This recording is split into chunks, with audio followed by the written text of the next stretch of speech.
The school board meeting will begin in 1 minute. Please take your seats. Again, the school board meeting will begin in 1 minute.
Good evening. The May 28th, 2019 meeting of the Marion County School Board is called to order. For the courtesy of those listening to the meeting, I am requesting everyone in the audience please turn off your electronic devices or put them on vibrate. Later in the meeting, up to 30 minutes will be provided for individuals to address the board on matters concerning the operation of the Marion County school system or the school board only. Presentations to the board are limited to 5 minutes and are televised. If you wish to address the board regarding a regular agenda item or matters on which the board customarily takes action, you must first complete a peach form located on the table in the hallway. If you wish to address the board regarding a public hearing or a student discipline matter, please complete a lime green form. These forms must be fully completed and received by the board secretary no later than 5:40 p.m. The procedures applicable for each are on a separate sheet. Madam Secretary, please call roll. Mrs. Beth McCall, District 2. Here. Mrs. Nancy Stacy, District 1. Here. Mrs. Nancy Thrower, District 4. Here. Mr. Eric Cummings, District 3. Here. Mrs. Kelly King, District 5. Here. Dr. Heidi Mayer, Superintendent. Here. Mr. Paul Gibbs, School Board Attorney. Here. Thank you. Ms. Judy Zanetti, Public Education Foundation Officer, please introduce the individuals who will be providing the inspiration and leading us in the pledge this evening. Good evening, Chairman King, Dr. Mayer, and school board members. It is my honor tonight to allow you to be introduced to 2 students representing the Take Stock in Children graduating class of 2019. Tomorrow evening, we'll be celebrating 46 students in our Take Stock in Children program that have fulfilled their qualifications to earn their Take Stock in Children scholarship. Cumulatively, those 46 students will have earned over $350,000 in Florida prepaid scholarships through our Take Stock in Children program. So to introduce you to our students this evening, I'm going to ask Diana Scroggy, our Take Stock in Children College Success Coach, to introduce them. Introduce you to them.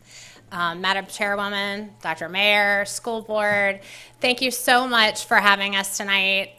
This is my favorite time of year. It's to work with our seniors and after 4 years see where all their hard work has paid off and see where they're going. We're really excited because we have kids graduating and heading off in all different directions, and that is our role as Take Stock staff to make sure that we guide our students on the path that is right for them. We have students that are heading to MTC for technical certificates. We have students heading to CF. We have students heading to universities in the state of Florida, and we even have kids going to Ivy League schools. So we are really excited about what the future has for these students. Tonight, I have 2 of our superstars to introduce to you. Sade Teal is a graduate of Forest High School as well as the College of Central Florida. She will be heading to UCF, Summer B, and she is a journalism major. And we also have Jeffrey Hall. Jeffrey is a graduate of Westport High School. He is also a graduate of the College of Central Florida, and he will be heading off to the University of Florida this summer, where he will be studying nursing. Both of these students were chosen to come speak with you tonight because they have also been recognized by Take Stock at the state level.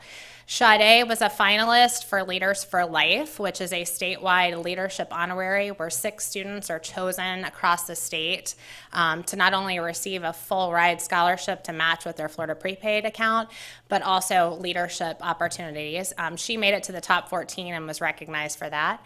And Jeffrey was recognized as our county's outstanding Take Stock student this year. Both of them, obviously, with where they're headed, have done outstanding academically, but they are both leaders in their schools and their communities. So I'm going to allow Sade to do the pledge, and then Jeffrey will read a few words for you. Thank you. Okay, so does everyone want to stand for the pledge? Yeah, can everyone please stand for the pledge? I pledge allegiance to the flag of the United States of America and to the republic for which it stands, one nation, under God, indivisible, and liberty and justice for all. Oof. All right, like she said, I'm Jeffrey Hall, a recent honors graduate from Westport High School as well as the College of Central Florida with a concentration in nursing. So I wrote an essay, like she said, on leadership earlier this year about what I believe some qualities of a leader were. Amongst many other attributes, I shared that leaders are on task, put others before themselves, have the ability to make a difference, know how to overcome challenges in life. I knew from a young age I possessed those qualities of a leader. I just had to find them. I did not have an easy start. Both of my biological parents had addiction issues and couldn't care for me. DCF was involved in my life. Was involved from the beginning of my life like many other children. And my adopted mother, someone closer to the to my mother's mom's side of the family, adopted me at 6 months. And while she always cared for me, she was old enough to be my grandmother. It always gets confused in the rooms when people see her. But her financial situation was never good, so I was kind of placed in a situation that wasn't much better than the one I was already in. Her husband actually passed in January. I was born in February. So I didn't have a father figure. She did have 4 boys on her side, and I had one brother on my side who was also from Ocala. But they didn't make the best choices. They were in and out of prison every few years, so I didn't have them to follow behind or them to lead the way for me. So I did have terrible conduct at school. I think at times I was 1 inch away from being placed in an alternative placement school. Like we always say, everyone deserves a second chance. I was given about 50 plus. I made myself look bad just to make others laugh. I was one of those kids. I always wanted to see people happy. My adoptive mother, she did do her best, but her health and her age kept her from being very involved in my life. So I like to see myself as very independent. Although I'm not, I have many others here with me. But I'm thankful to my teachers at both A Street and Osceola, as well as my school resource officer, Officer Van, for seeing the potential in me and mentoring me, taking me under his wing. They helped me to begin to focus and have that plan for myself that will allow me to have a better life. In 8th grade, I was given the opportunity to interview for Take Stock in Children. It was the best opportunity I would say in my life so far. And after I received that, I knew I was college bound. I chose to attend Westport High School because of the awesome medical program there, as well as the early college program. I wanted to play football too, but after a few years of playing varsity football there, I kind of realized that that professional football player dream was kind of unrealistic. I was always talented in school, though, and I knew in order to get where I wanted to get in life, that success I wanted to obtain, I needed to focus on that. Along with the help of my Westport family, teachers, staff, everybody from guidance down to the maintenance, and my Take Stock mentor, I can already say I'm farther than anyone in my family or anyone in my community. Many of the kids that I grew with are already deep into the juvenile justice system. Many of the kids that I called friends. Many people around me only really care about the success that it had to do with sports. They often ask me, "What are you playing this season, man?" You know, despite the height or the weight that I was kind of talented. I was an athlete, I like to say. Played every position from quarterback to lineman sometimes. But they're shocked when I tell them that my new focus is school and on academics. They might think that I'm wasting my time, but I say I'm taking advantage of every opportunity that's been handed to me. Well, that I work for. I'm proud to say after all this hard work and hard choices, I've been accepted as of February 8th to the University of Florida, like Miss Diana said. And I started Summer B. I plan to become a nurse, eventually somewhere in the future, a nurse practitioner, and in oncology, orthopedics, or pediatrics. I know years ahead will not be handed to me. I will have to work hard. To get it done. There will be ups and downs, but I will give it my best. I promise that to myself. I believe that everything happens for a reason. I'm glad to be the person I am today, and I always say, even if time machines were a thing, I would not change anything in my past. Through all of the challenges I fought through, and with all the help of my teachers, school staff, mentors at each of the Marion County schools I attended, I knew I do possess those qualities of a leader. Thank you for the opportunity to speak tonight in front of you all. And thank you to the Public Education Foundation and Take Stock in Children for giving students like me, those other 44 that you were told about, and 45, including the one behind me here.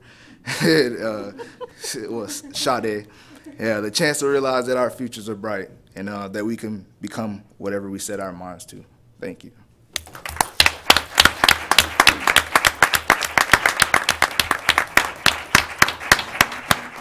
I just want to say, Don't go anywhere yet. Get your runaway that fast.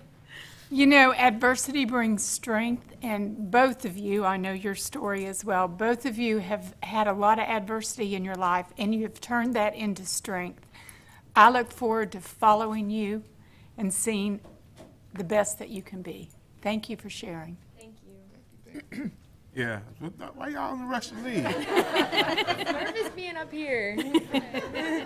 That's how we feel. Listen, we are extremely proud of what you both have done and the other kids there in the foundation that we're going to be celebrating on tomorrow. I just want to continue to encourage you, whatever we can do to help push you along. None of us got where we are by ourselves, and everybody needs a little help sometimes. So we're proud of you.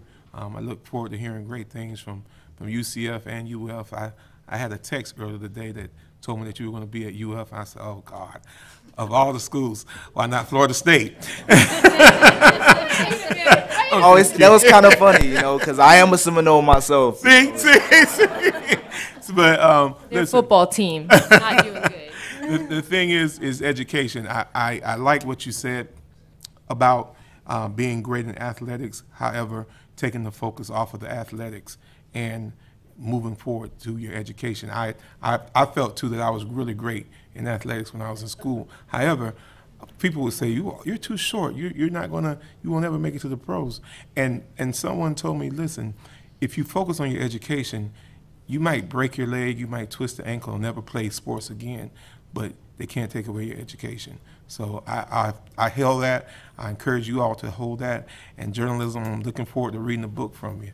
So and writing a book for us, and possibly y'all coming back and doing something for Marion County Education School. No question. All right. Thank you, guys. Yes, thank you. Thanks, Mrs. Netting. Scribe. Yes, thank you. Ladies, thank y'all. With the exception of item C15.2, outside counsel agreement with attorney Mark Levitt of Allen, Norton, and Blue, PA, to provide legal services for 12 months, which has been pulled and placed under discussion. I recommend approval of the agenda for the May 28th, 2019 school board meeting with the materials in the board packet. Those materials distributed to board members at the meeting, and the audio recording included as part of the official record of the meeting. Okay, may I have a motion on the superintendent's recommendation? So moved. Second. Moved by Ms. Thrower, second by Mr. Cummings. All those in favor signify by saying aye. Aye. And those opposed, like sign. Okay. May I have a motion to approve, the motion passed 5-0. Got ahead of myself. May I have a motion to approve the minutes for the March 12th, 2019 school board meeting? So move. Second. Moved by Mr. Cummings, second by Ms. McCall. Are there any additions or corrections to the minutes? Seeing none. All those in favor signify by saying aye. Aye. And the motion passed 5-0. May I have a motion to approve the minutes for the March 13th, 2019 administrative briefing and work session? So moved. Moved by Ms. McCall. Second. Second by Ms. Thrower. Are there any additions or corrections to the minutes? Seeing none, all those in favor signify by saying aye. Aye. And the motion passed 5-0. May I have a motion to approve the minutes for the March 26, 2019 school board meeting? So moved. Second. Moved by Ms. McCall, second by Mr. Cummings. Are there any additions or corrections? Seeing none, all those in favor signify by saying aye. Aye. And the motion passed 5-0. Dr. Heidi Mayer, Superintendent, would like to recognize the obtainment of Eagle Scout by Forest High School Junior Jonathan Thomas Warren. We are very excited for this moment, and I would like to turn it over to Ms. McCall, who is going to lead this presentation. I would like for Principal Brown and Jonathan to please join me at the podium. It is my distinct pleasure to recognize Jonathan Warren for his accomplishments. As you know, or you may not know, the Eagle Scout Award is the highest award that a Boy Scout can get. Jonathan is from Troop 100. Sorry. You have to do a lot of things for Eagle Scout. You have to obtain 21 merit badges, but he is an overachiever and he obtained 31 merit badges. He has held positions as senior patrol leader, assistant patrol leader, chaplain, media manager, and he attended Philmont Adventure Camp in 2018. With him tonight, and who has helped him along this journey, are his parents, Michael and Luann Warren, right here. We know that our children, it takes a village, and the parents are at the top of that village. I would like to introduce Principal Elizabeth Brown just to say a couple of words, and then we have a proclamation for you. So obviously the Forest High School Wildcat family is extremely proud of Jonathan. He is a definite asset to our student body. He's a leader on campus. He works extremely hard, not only at his academics, but also at extracurricular activities. He has recently applied to be a member of HOSA and has shared with me that he thinks that he wants to go into the medical field at some point in time. So Jonathan, from all of your Forest High School Wildcats, we are so proud of you and congratulations. So Jonathan, if you will join me, we have a proclamation. Whereas Eagle Scout is the highest award given by the Boy Scouts of America, and whereas only a small number of all Scouts attain the coveted rank of Eagle, and whereas Eagle Scouts involve themselves in school and community activities, and whereas Eagles go on to become leaders in government, business, and education, and whereas Jonathan Thomas Warren has fulfilled the requirements of leadership, service, and outdoor skills, and earned the merit badges necessary for Eagle Scout Award, and whereas Jonathan Thomas Warren is a student at Forest High School, now therefore be it proclaimed that the Marion County School Board recognizes Jonathan Thomas Warren for attaining the rank of Eagle Scout and joins his family and friends in congratulating him on this very high honor. Dated this 28th day of May, 2019, signed by our board chair and our superintendent. Jonathan, congratulations.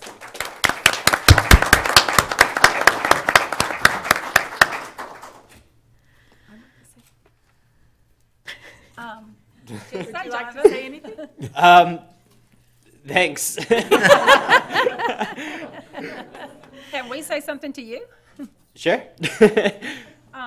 You know, I'm so proud of you, and I wish so many young men would jump back in. There's so many things for youth to do these days, and Scouts, when I was growing up, for the girls and the boys, was a really fun thing that we were all involved in, and not so many children today because there's so many other options for them to be involved in.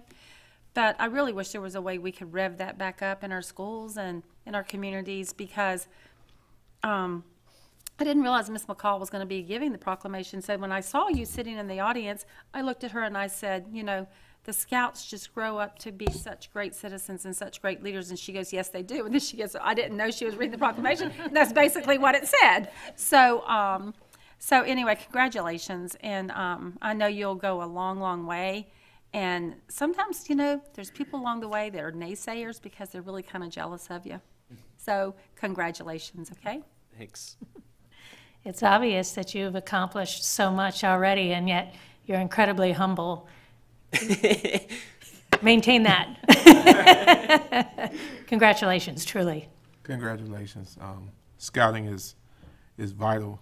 I think it's still vital and relevant in our communities, and we need to, as Ms. Stacy said, I think we really need to push it some more. Most of us start out as scouts at some point, and then we kind of get to high school and some things happen, and start playing sports and all those other things, but you stuck with it, so.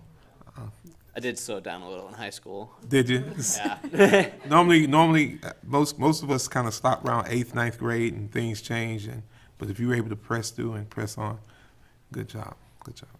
Yeah, congratulations. I'm not concerned for you at all slowing down or listening to naysayers, because what I have read earlier is out of 31, you have 31 badges, correct? Yeah. Or merits, and it's just required that you had 25. Yeah. So that right there is telling me that you're going to go above and beyond. And so if you slowed down, you're amazing. So it'll be good to see what you're doing. So congratulations. Thanks. Thank you, Jonathan. Very proud.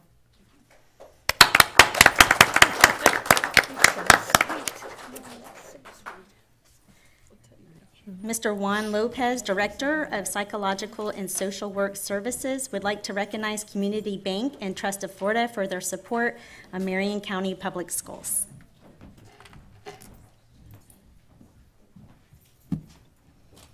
Ooh, big check. I'm not Mr. Lopez.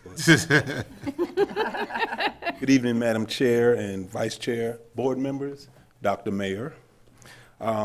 It gives me great pleasure to introduce Ms. Tara Bauer and Mr. Hugh Daly from Community Bank and Trust of Florida.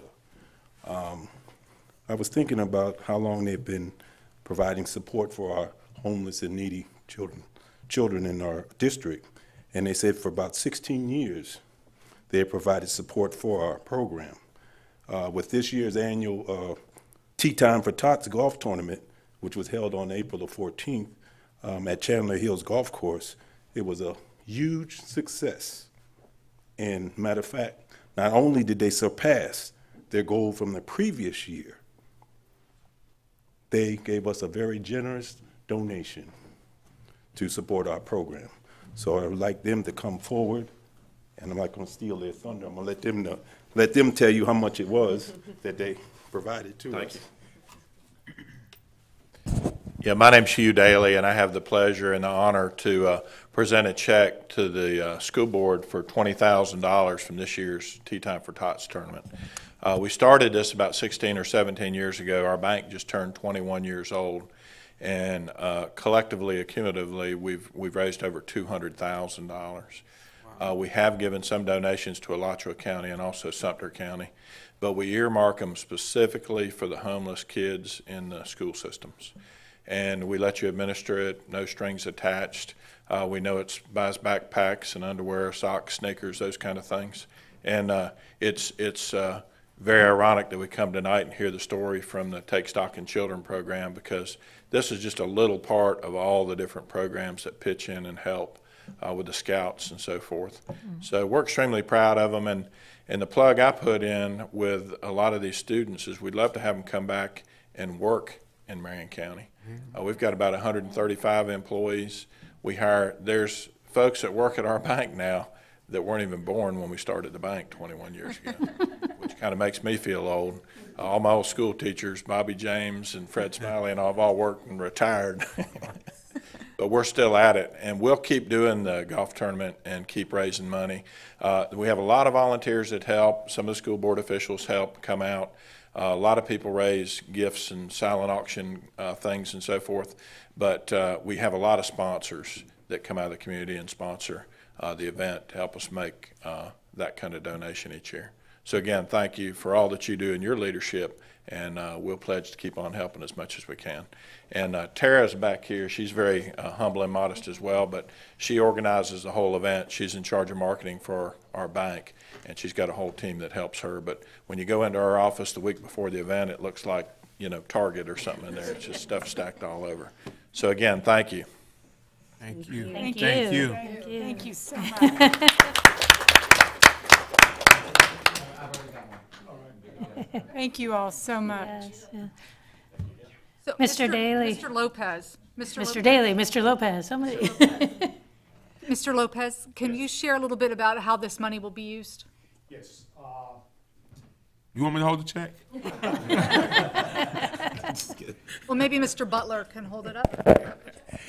This donation is vital for our program because we really, the fact that this is not an earmarked money, give us a lot of flexibility in terms of addressing needs as they arise. You know, we are really trying to remain flexible and have resources to really respond to the need. Sometimes, you know, we think that the only need will be one particular category, but in fact, the family typically have multiple needs. So having resources that allow us to respond to that is key. And this money definitely will be used very wisely, not just for school supplies or financial assistance, but also for a variety of other needs that kids will, as they face barriers in school, we can eliminate it by using those resources. So it's going to be used flexibly and creatively to help families. Thank you. Thank you. Yes. Thank you so much. Mr. Daly, I just wanted to say quickly, 16 years of donating is just tremendous, and donations like yours really help level the playing field for our kids and help them compete.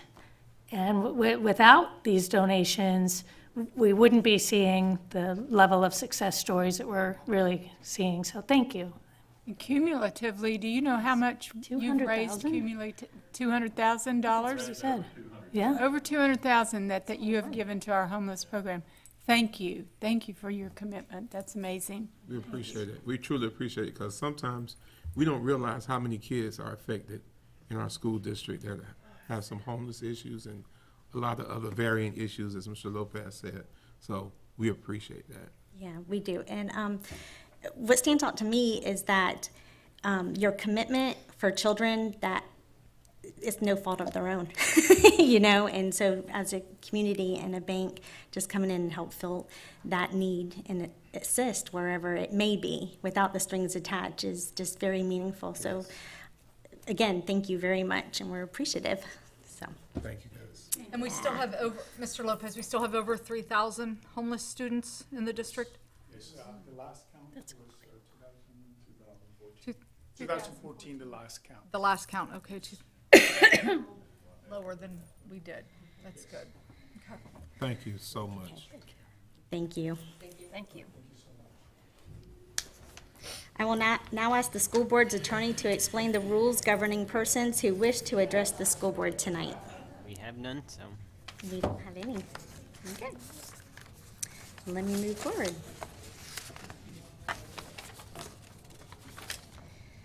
May I have a motion to receive public input prior to board approval adopting the job description for the superintendent and related board policies 3.21, 3.22, 3.23, 3.24, 3.25, 3.26, and adopt board policy 8.62, data protection at public hearing, scheduled for June 25th.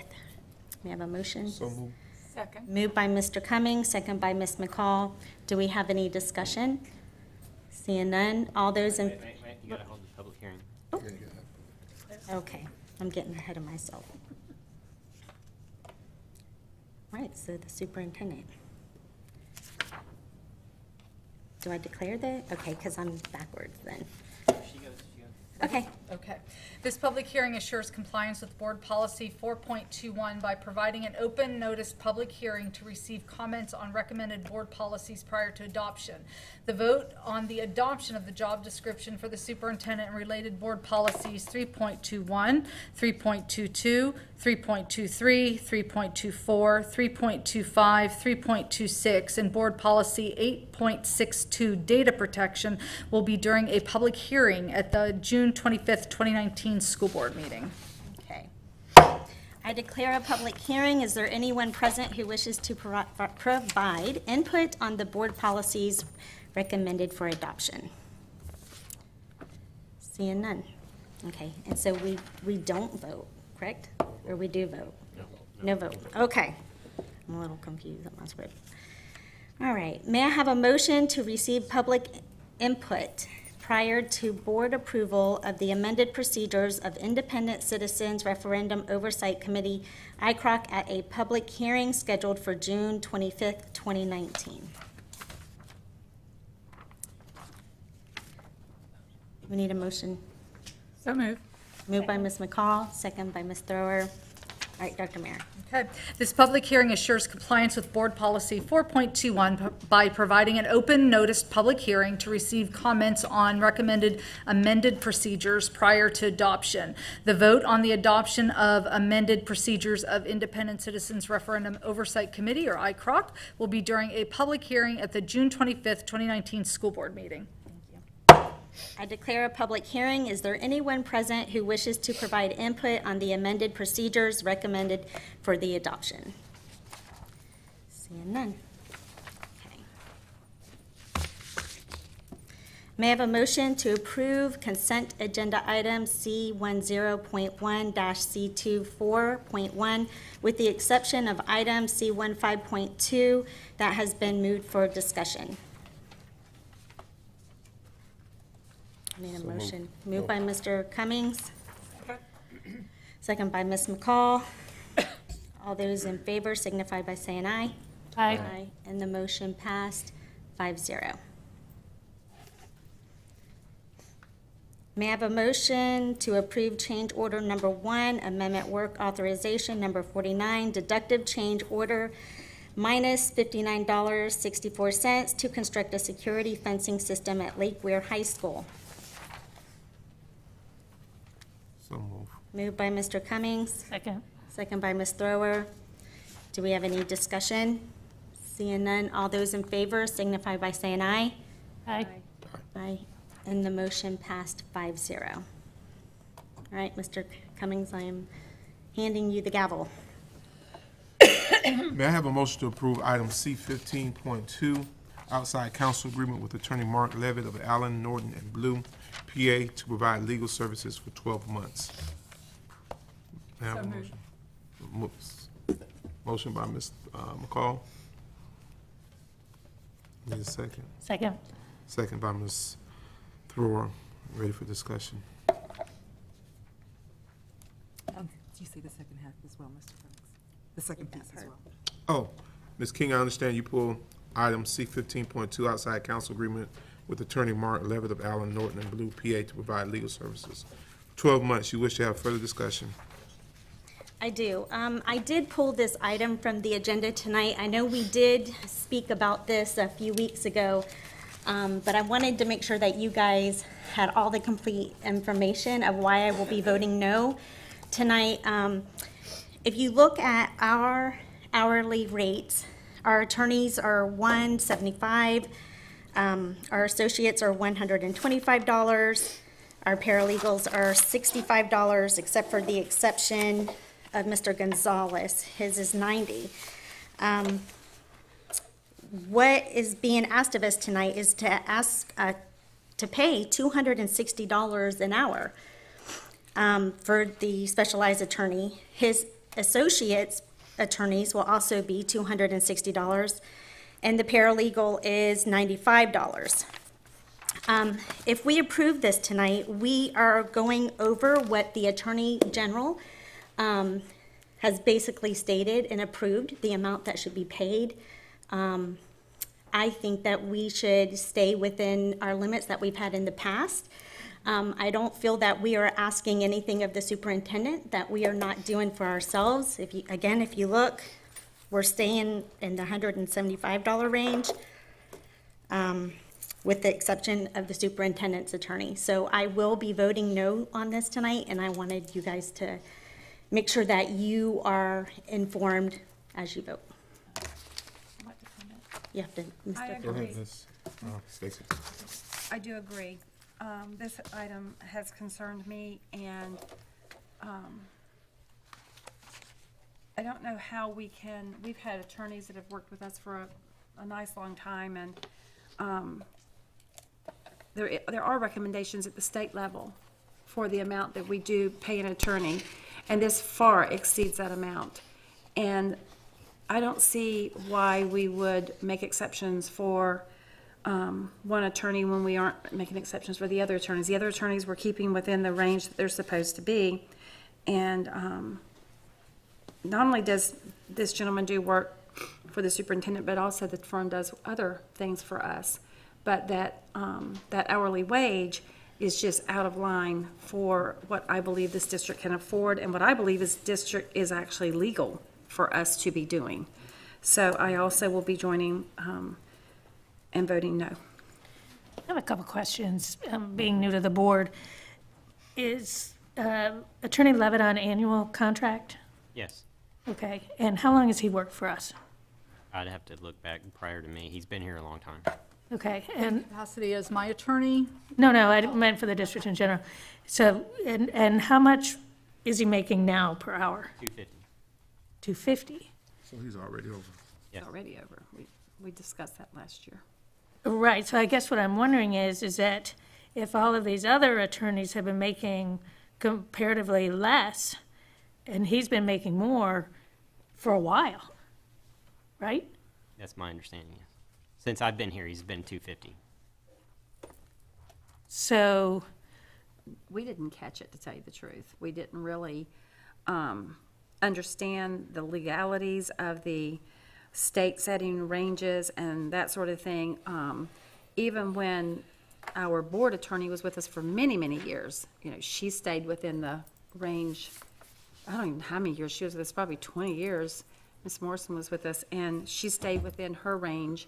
And I don't really know how this happened. I think that some of these contracts, us board members, just unless it's pointed out to us, some of these things, I'm not just born knowing all the recommendations of the auditors and how much salary should be and that sort of thing until I start investigating it. And then I find out that we've been doing something that we shouldn't have been doing for a while now. But this was a discussion item. There was great discussion on it. In fact, when we talked about it at the work session, and Mr. Gibbs brought it up, he even prefaced it, saying that there was great discussion last time, so this was very transparent. And I was opposed to it last time. So my question is, we have discussed looking at bringing in another staff attorney that would take the place of Levitt's firm for the superintendent. Is that correct? That was at the work session, yes. At the work session, we have discussed that, and we came to consensus that we would like to look into that. I don't know how we go backwards and pay him less than what we've been paying him. That's not what's suggested. It's currently $250. just I'm don't approve voting the no. raise. I'm not gonna go up, increase in pay. And I do think I know how it did get passed through because the specialized attorney's fees is up to $250, correct? The labor and employment does not qualify for the AG's recommended specialized attorney section. So. okay, that was going to be my next question. Does he do specialized work? And if so, does that put him at a different pay grade? And for the work that we need him to do, are we quibbling over $10 an hour? Because I feel like that's what I'm hearing. What's the AG's recommendation for specialized? I believe it's around $260. I'd have to double check again on what the specialized. His field is not listed as one of the specialized fields. His field's not No, listed. it is not recognized as one of the specialized fields. So he's currently at $260 per hour, he and his associates. Yes. And his paralegals He's at are. $250. He's asking for $260. Yeah, he's asking At for 250. $260. Yeah. Okay. So he and his associates are asking for an increase, correct? Of $10. As yeah. well as his $10. paralegals. And the AG's recommended rate is $200. Okay. Okay. I also want to point out in the past, if you look at the paper provided, the Allen, Norton, and Blue, starting as early as in 2014 and 2015, we were paying $34,334. Last year, we paid $108,000, $684. This year, we've already paid $92,909, and we haven't even ended the fiscal year. So as $10 may not sound significant, we're setting precedent for in the future. And as a board member, when I look at this, I do see where we have been incurring attorney fees in the past few years. So I believe we have very good and capable attorneys. I think we just need to search, or Dr. Mayer can search and find the best fit, but I think we need to do due diligence with our tax dollars and spend them wisely. Well, and I'll start the discussion that we had at the work session again, but you'll recall that I did bring a lawyer. I did have a recommendation for one, and that was turned down. And so that's why it defaulted to Mr. Levitt, because we didn't have time to scramble and get another one. I was told that other one was too costly. In the last, over a year, I have worked very hard to settle instead of it reaching your plate. You'll see I had Ms. Wright do some research on the costs, and the increased costs that we recently saw was for that big case that you all just heard, that encouraged you to then make a decision to go to DOA with future hearings. And knowing that in itself will be about $70,000 in the budget. I understand your concern about costs. But moving forward, I will continue to try to settle. The details of the last case prove that I tried everything before it reached your plate.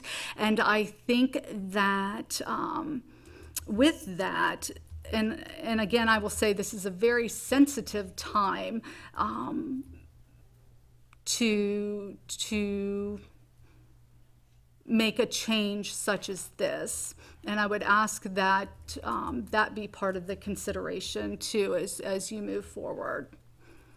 Does each superintendent select their own attorney? Is that why, how does that typically work? They can. It's really up to how the board wants to do it. Mark Levitt was already under contract, so I think he was the labor and employment attorney under contract, so he kind of defaulted into the position because he was already there. But I see. And board, I continue to be ambivalent about going with DOA. I know other counties do that, but just hearing $70,000, we're already getting paid to do the work. The people that are bringing things to us are getting paid to do the work. That's $70,000, and we're talking about a $10 an hour raise for somebody that's only on contract for a year. So, I hear what you're saying, Ms. King, and we need to be mindful of every penny, but we've got a lot going on, and I think it's very important at this point to have an attorney with us that knows our history. We're moving into unprecedented times, and then if we want to change, then we can. And I love the idea that you brought up of having a staff attorney do this. I think that's something to truly consider going forward. So that's where I am. How did we get to this high rate for that particular attorney with bargaining and everything? How did we get there? Like, it was just a gradual climb? I don't know how long he's been at 250. I mean, it was before I got here, so the board had approved that over the years.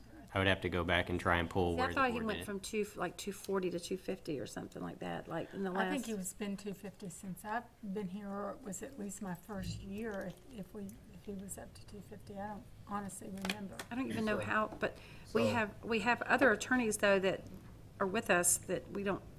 I mean, we have guidelines that we should be following at the state level, and I don't even know where we decided not to follow those guidelines to get to where we're at right now. The AG just makes recommendations. They're not binding on us, so you guys can contract. Has that been a long time recommendation? Well, it was in the 90s, it was at 175. That's where we are currently. You guys didn't update, I think it was 2004 or 2008 when they updated their rates to 200, and the board never adjusted theirs. So, I mean, you don't have to follow the AG's recommended. Those are just their recommended, so you know where the... below the AG's recommended. Right, you've stayed there. Is this the only attorney besides specialized attorney? The only one I currently have of anybody under contract. He's the only one that's over 175. Okay.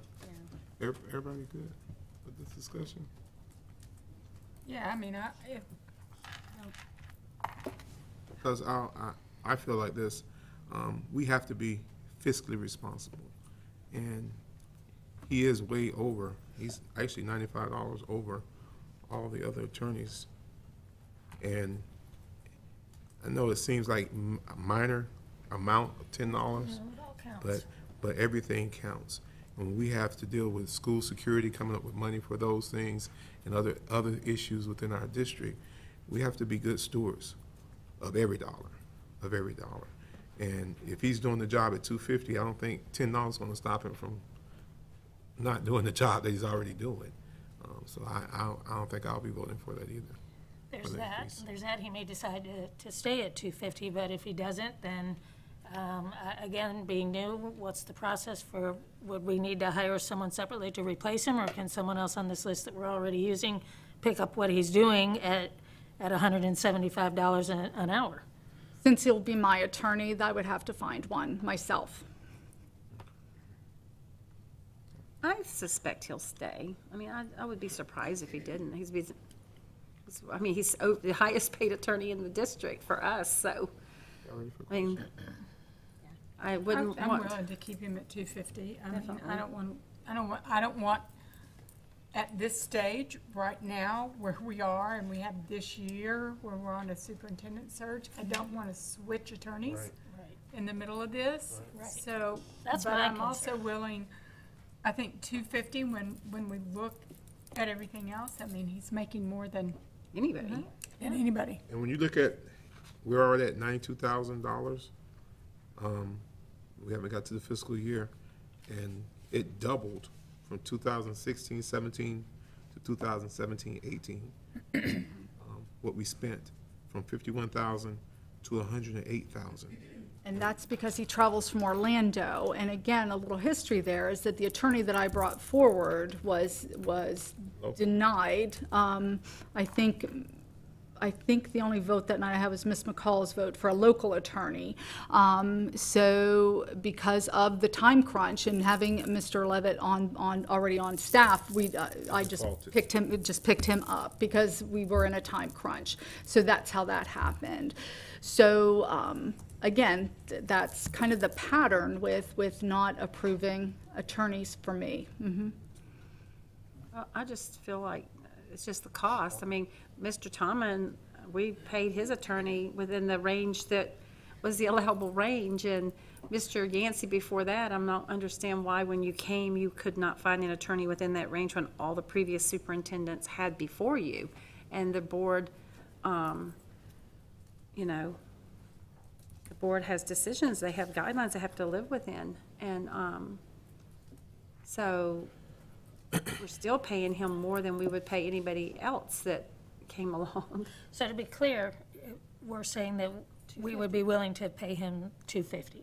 And do we have any? To stay at the current rate. The only issue before the board is $260. So if you vote that down, his contract is done, he'll have to go back and he'll have to bring a contract that's for $250 to the board to remain even. So Okay, so if we vote. so the only issue is to increase his pay to $260. So today, it's a no. If the vote is no, then his contract's not approved. So yeah, we'll have to go back to him and say the board did not approve your rate increase. And if he's willing to stay at $250, if he's not, his contract is expiring at the end of June. So we'll have that time that the superintendent would have to pay an attorney that would take $175 an hour and transition the cases over to the new attorney. That's the only sticky point I'm a little Yeah, worried about. I'm concerned about that myself. Because that's going to end up costing a lot more Already money. vote? Are you ready to vote? To find another attorney for a year. I'm not worried about it. Ready to vote? Yes. Yep. I'm sorry, I didn't catch that. What, you're not worried about it, Mrs. Stacy? About finding another attorney. No, I'm not worried about finding another attorney. I think you'll find another attorney if he All doesn't. right, Go ahead. let's move forward. All in favor? The last one was denied, so. All in favor of the increase of $10 to $260, signify by aye. Aye. Opposed by the same sign. Aye. Aye. 4 214.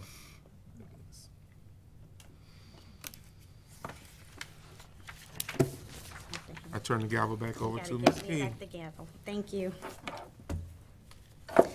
May I have a motion to approve the following cash or tangible donations that have a total value of $17,027.50. $1,000 to Bellevue High School from Rotary Club of Bellevue, $2,500 to Forest High School from their business partner, St. Leo University, via Public Education Foundation of Marion County, $1,000 to Hillcrest Public Schools from Marion Service Roofing and Sheet Metal Company, $5,000 to Marion Technical Institute from CenturyLink Clark M. Williams Foundation, $527.50 to Spar Elementary School from Peter and Mary Lou Van Note, $2,500 to Vanguard High School from Board of County Commissioners, State of Florida, County of Marion, $2,500 to Westport High School from their business partner, Ocala Health, Ocala Regional Medical Center, via the Public Education Foundation of Marion County. All right, can I have a motion? So moved. Ms. McCall? Second. Second by Ms. Thrower. We'll take it. All those in favor signify by saying aye. Aye. And the motion passed 5-0. Who did I do last time? Ms. McCall, was it you maybe? Ms. Thrower, would you like to thank everyone? Absolutely, absolutely. It's one of the best parts of every school board meeting is thanking the community and individual contributors for everything that they do to support us. We seriously could not do it without you. Every contribution that you make helps our kids, helps our schools, help us get better. So thank you so much on behalf of the whole school board. Thank you. The next regular administrative briefing and work session is scheduled for June 6, 2019 at 9 a.m. The purpose of the work session is to discuss construction project update, hurricane briefing emergency management, health insurance update, MTI 3.0, and police designation update. The next regular administrative briefing and work session is scheduled for June 20th, 2019 at 9 a.m. The purpose of the work session is to discuss school planning update and 2020 health insurance. And we will move forward with our comments and concerns. And Dr. Mayer, we will begin with you. Awesome, okay. Officer Woods, thanks for being here tonight. So an update on the baby. How's she? She's great. So you said 9 months now? Okay, and you're reading to her every night? Okay. All right, thank you. Walking it? No. You're like, no, not yet, please. Okay, awesome. Well, thanks again for being here. And again, we appreciate everything that you and the OPD and the Sheriff's Department do for us. So thank you very much. A week or so ago, we had a great visit from the DOE Chancellor. Chancellor Oliva was here, and he brought with him Deputy Chancellor of Innovation, Dr. Hall, and they came and we had a great visit at Evergreen Elementary, and they said that they would be back for some more visits. Dr. Hall has some ties to Marion County, so it was nice to have a chat with him about that as well. Let me see. Graduations. I'm sure that some of you will touch on that as well, but 8 wonderful graduations, a very busy 2 weeks, and each of them were special in their own way. Each had something special about them. But at the Lake Weir graduation, what a tremendous surprise when we were able to surprise a young lady, a young graduate, with her sister who was back from overseas in the military. And that was a great surprise to everybody there that night. That was a very special night. And again, each graduation was just touching in its own way. So what an honor to celebrate the special moments with all of our graduates. I wanted to make sure that, especially with tonight, with the presentation from Community Bank for the $20,000 for our homeless students, that the public knows, and I mentioned this at the work session, but thanks to the efforts of Renee Sengens and our grants department, we will be eligible to apply for the state homeless grant, which is $115,000. And we again have to give great thanks to Ms. Sengens, who we can say it, she poked them for a whole year just to give us this opportunity to apply again. That's huge, and especially with the discussion on finances that we just had, brings it a little bit more close to home even now. At the master board training, and I'm sure some of you will mention that as well, we had a discussion about our, what are we going to call it? I don't even know if we did. I was like, chant? I didn't know how to describe it to Kevin when he put it together.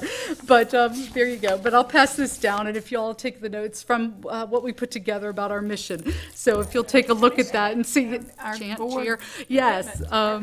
Hear me roar. Yes. So if you'll take a look at that and let us know how you would like that adjusted, we're glad to do that as well. So just let us know. And then I have two more updates for you, and I have some of our awesome team members who are going to do that. The first one, Mr. McGowan, if you can come on up, please, and give us an update. Oh, and Ms. Beck, too, please, and give us an update on third grade reading scores. Hey, good evening, Madam Chair, board members, Madam Superintendent, Mr. Gibbs, and Mrs. Martinez-Lopez. Per the superintendent's request, Ms. Beck and I are here to give you a brief update on third grade FSA ELA scores. If you may or may not be aware, but they were released last Friday, early afternoon. So our first chance to be in front of you and kind of go over that information. So the handouts you're getting, I want to explain first, you're getting the district report of all the districts in the state and their performance last year versus this year, and also the last attachment in the packet is our district schools and their performance last year and this year. As a district, we did decline 2% from 46% proficiency to 44%. The state increased 1 percentage point from 57 to 58 percentage points. The one thing that I will point out in regards to looking at this data is when I say declined or increased, you'll see that's from last year to this year, and I think it's just a fair point, as we've shown you data all year, is that we really need to look at cohort to cohort, because those students that performed that 46% proficiency last year are now our fourth graders. So we won't know their performance until their results come in at the end of next month. So the third graders for this school year, essentially what we can look at is in terms of FSA assessments, that is their baseline moving forward. And again, we won't know their growth or their proficiency until this time next year. Obviously, I mean, I think it goes without saying that we would like to have seen an increase, whether it be 1% or 2%, rather a decrease.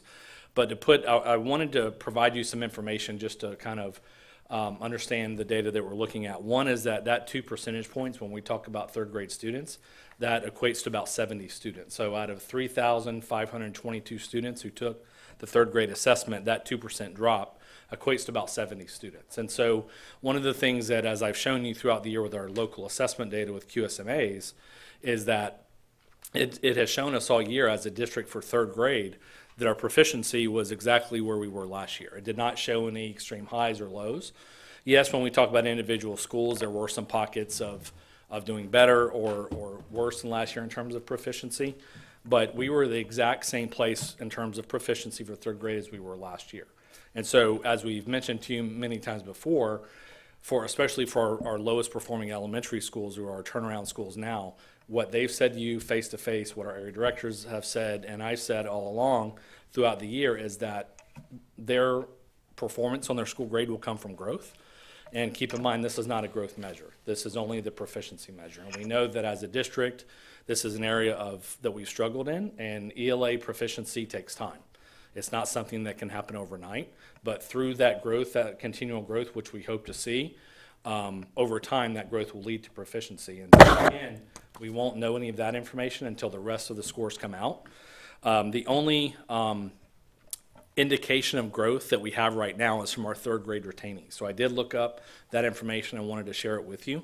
So our third grade students who took the test this year, those that were retained from the prior year, again, they're taking the third grade assessment now for the second time.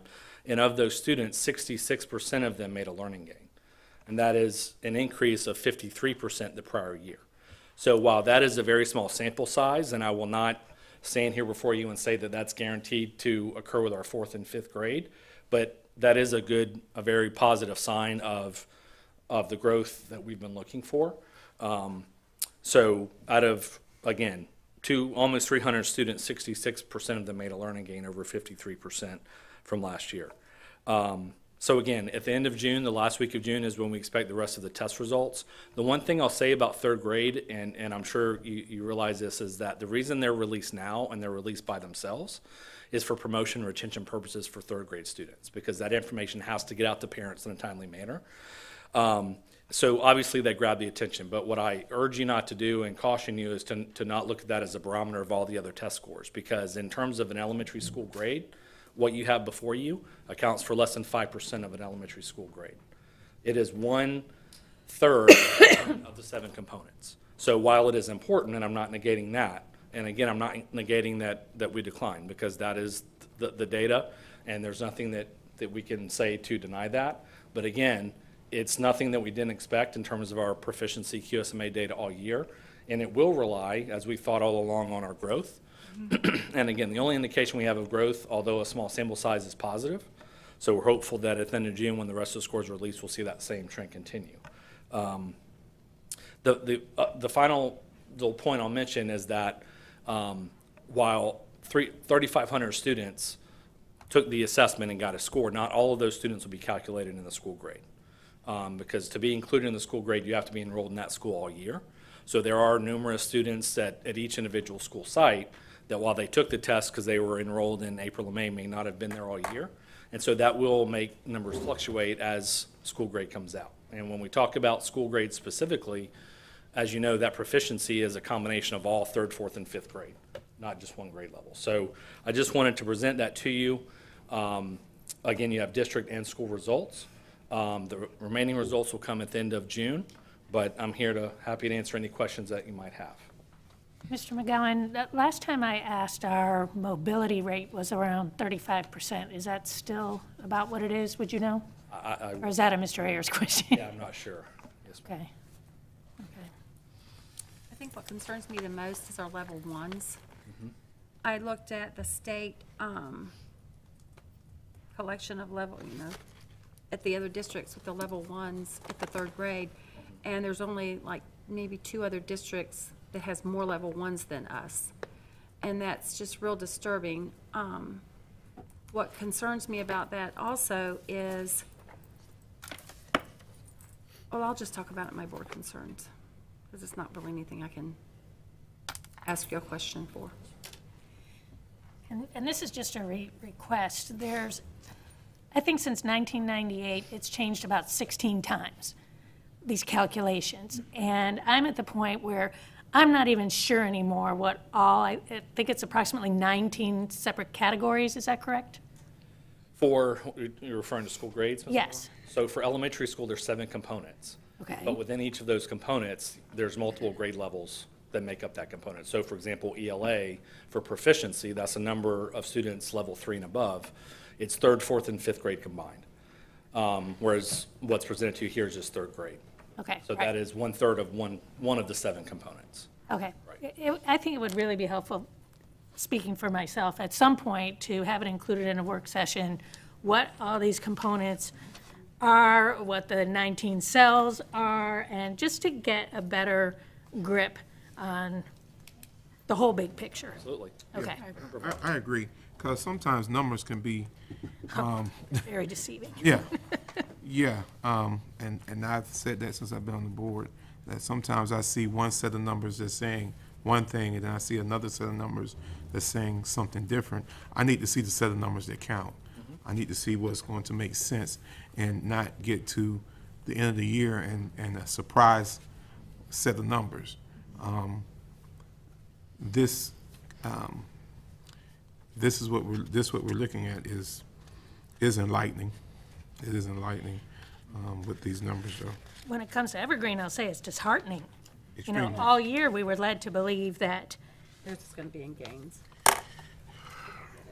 Okay, well, I'm going to put in my 2 cents, because when we look at the numbers, and Mr. Cummings, you said the numbers that count, in the world, educational world that we live in, these are the numbers that count. And we're going backwards. If you look at these numbers from last year to this year, we talked about mobility. I know that this leadership team actively took ESC students and removed them from their home schools and put them in other schools. You know, so if we're talking about mobility and stuff like that, as leadership in a district, we shouldn't be moving students in the middle of the year. Any students, period. So to me, this is, to me, these numbers are disheartening, and it concerns me greatly to see where we're going as a district. I'm not putting blame on you, Mr. McGowan, you, Ms. Beck. There's no blame there. There is no blame on our teachers, because I know they're doing the best that they have been given in what they're doing, whether it be their books or what they're told to do today or tomorrow.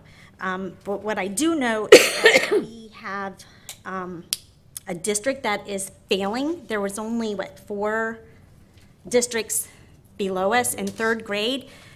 I'm a 3rd grade master teacher, you know? I'm like, it's hard for me to see when only 44% of our students are proficient.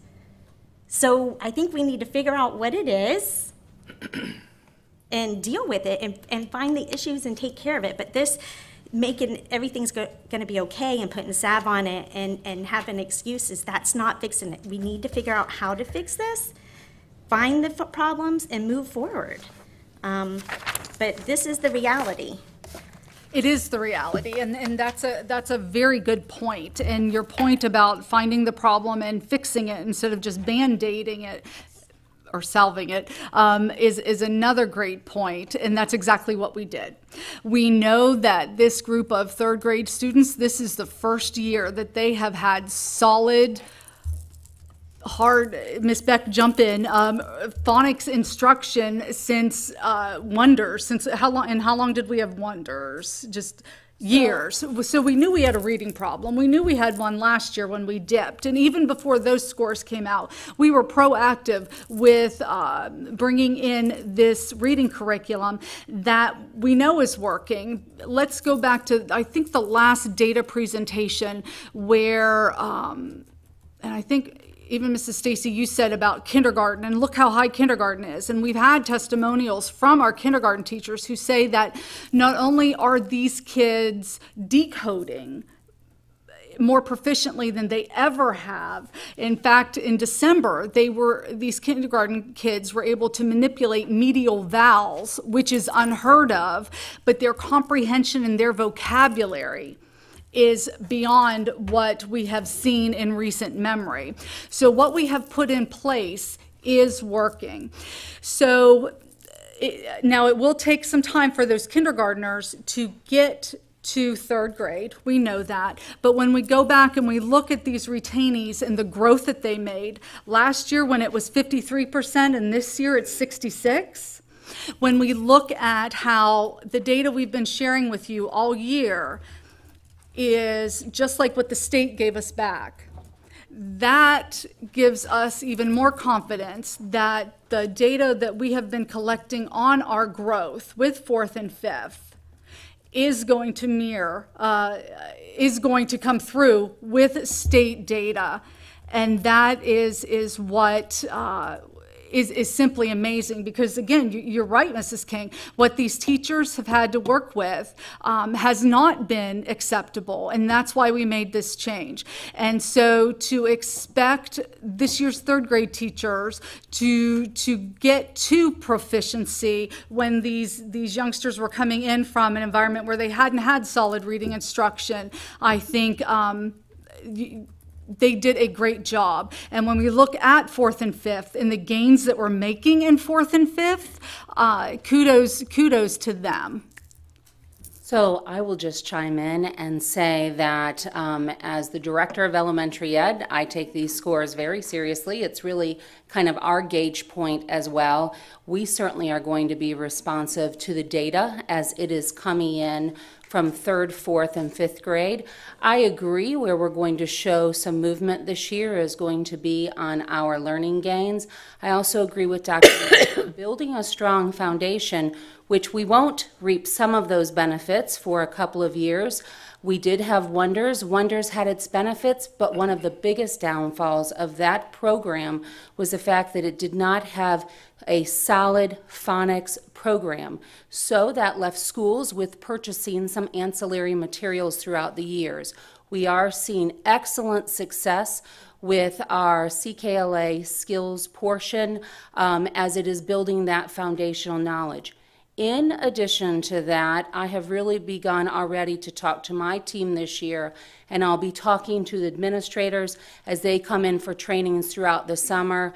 We are going to we have always very closely monitored our 3rd grade retainees and those that are promoted for cause, but we are really going to ramp up our processes in our department to make sure that we are doing all that we can do to get a learning gain out of those students, because they truly are the only group of 3rd graders that we get a gain from. We'll get proficiency from all of them, but only a retained 3rd grader can we get a gain.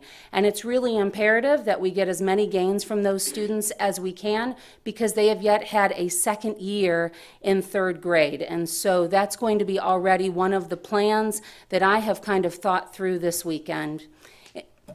Did the retainees, did they use the CKLA program, or did they use other curriculum? Or what did they use? So for our retained students, so I would say that we had CKLA in play at all of our elementary schools. So if you were to ask me on the continuum, you know, that really was school dependent. We had some schools that were really working to infuse CKLA skills and knowledge across the board. We have some that are really getting there. We have some that are well on their way, and they have others that we are working with to really make sure that we can highlight and showcase the benefits of this program.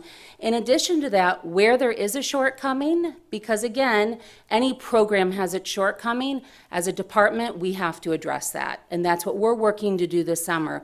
We have lots of teacher groups coming in this summer for a variety of reasons to assist the elementary ed department. So the retained students from last year did use the CKLA program this year? I would say all of them had access to CKLA, all of their teachers. But is that what they were using? The expectation is that their classroom teacher was using it, yes. And then foundations too, don't they use that as a tier 2? So absolutely, that was in play as one of our resources at a tier 2 or tier 3 level, absolutely. As well as we had some other foundational programs that were in play to help close that gap. How many students were retained that we were talking about from last year? I'd have to pull. You got it? A total of 297. 297? Yes, sir. How many have been retained this year? So that we are still finalizing, and I'll tell you the reason we are finalizing those numbers is because some of those students will be promoted for good cause. There is a variety of ways that students can be promoted for good cause. That is outlined in state statute, with the final way that a student can promote, if all other avenues have been exhausted, is that they will participate in summer school. Summer school is gearing up in a week. At the conclusion of summer school, Mr. McGowan's department will work with our folks to administer the SAT 10 assessment. These students have already been given that assessment one time, and if they can meet the established cut score, then they will be promoted to 4th grade. So at the end of the summer is where we'll have the final numbers, and actually I've already been sitting today and looking through packets that have been coming in on ways that students are being promoted. An example would be a student with an exceptionality, an ESE exceptionality that has already been retained one time, they can be promoted for cause. A student where FSA is not the appropriate choice of assessment, they can be promoted for cause. All those are outlined in state statute. But if they're promoted with cause, that means we're putting them in the 4th grade with the potential of failing 4th grade. Well, so one of the things that we really have to work on is, and will continue to work on, is, you're exactly correct, Reverend Cummings, is how are we supporting those students? And I know in a presentation I did earlier this year, it was whether students are retained or whether they're promoted, it's really what are we doing with them the next year? And that's conversations that I've already been having with our administrators and those, as we've been talking about some of our primary students. What are we doing differently with them? What resources are we providing? What PD are we providing? What support are we providing to make sure that these students are getting growth? And I think, again, that's one of the new parameters I'm going to put in place, is at the end of the first 9 weeks, I'm going to meet with every administrator, working with our area directors to make sure that we're checking in on these students and what growth are they making. What does their QSMA data look like? What does their iReady data look like? What does their attendance look like? Their discipline track record look like? Because if something's out of alignment, we've got time to fix that. So, because my concern is if they make the cut, they barely make the cut at the end of the summer, we put them in the 4th grade, that kid is really still behind. So so when school starts in August, these other kids are at a different pace and moving on a different pace, so these kids are never actually caught up. They're just being pacified. well, what I will say, though, is that they've had to demonstrate a level of proficiency to be able to promote for cause. So whether that is through our portfolio process, whether that's through our SAT 10 assessment, they are definitely having to show a level of proficiency. Do you have a lot of kids on the portfolio? I can bring you those numbers this summer. I'd rather give you hard numbers connected to that, but I can certainly do that if you would like that. I can actually give you a distribution of all of our students and the ways, and if they promoted for cause, the way in which they promoted for cause by percentage. Could you give us that breakdown based on school? Absolutely. Yep, we can do that. Now, do we do social promotion, Ms. Beck? No, we do not. Thank you. What's social promotion? So that would be promoting because, you know, they've been in, you know, they're big for their age, or because, you know, they've been there. We feel right. We want to make sure. Oh, there's. I mean, a perfect example would be they're not little. They're older in their grade level. We've just got to get them up to the next grade level. It doesn't matter whether they're on grade level or not. And that is not what we want to do. In actuality, I will tell you, I've been meeting with administrators for the past week. I take all that very seriously because at the end of the day, you're advocating for those children one way or the other, and you're determining their future. So if you are retaining, it's making sure that you have the best pathway set up for them. And if you are choosing not to, then still what happens differently with those kids? I will say in the last week, as I've met with administrators, one of the things that I have seen, just because I've met with all these, and so these packets now, I've seen enough of them that I can see for some of these students, attendance is a clear issue that we're going to need to work on, because students that are behind academically, students that are being brought forward at K2 for retention at 3rd grade, I mean, there's other factors as well, but I'm going to tell you attendance is jumping out at me like crazy. And I've been talking to administrators about what is your school-based Tier 1 attendance plan? What are you doing beyond that when that's not working? What are we doing targeted for those students? So I just say that to you because when you look at enough of them, trends start to jump out at you. So, you know, I'm concerned that only 11 counties, including us, we're one of those 11, do not have proficiency in 3rd grade.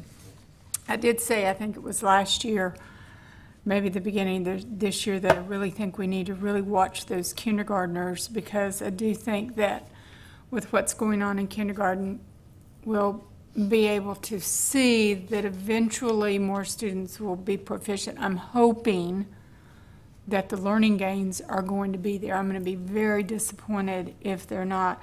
I was at Stanton Wearsdale today at their last SAC meeting, just sat in the library, and I will tell you that 2 kindergarten teachers that were on that SAC team talked about their kindergartners and how well they were doing in reading because of CKLA.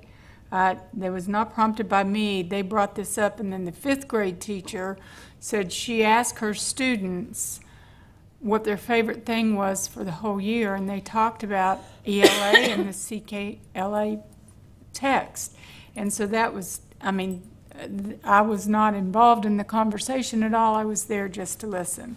So it is, I think, having impact, and I think when we begin to watch these kindergartners, I tell you what, when they're in 3rd grade, if we're still having these, we definitely have a problem. But I am concerned that we just can't seem to get over the hump with proficiency. So I'm hoping that those learning gains are going to make a difference. I tell you what I'm really impressed with is Reddick Collier. Very impressed by Reddick Collier.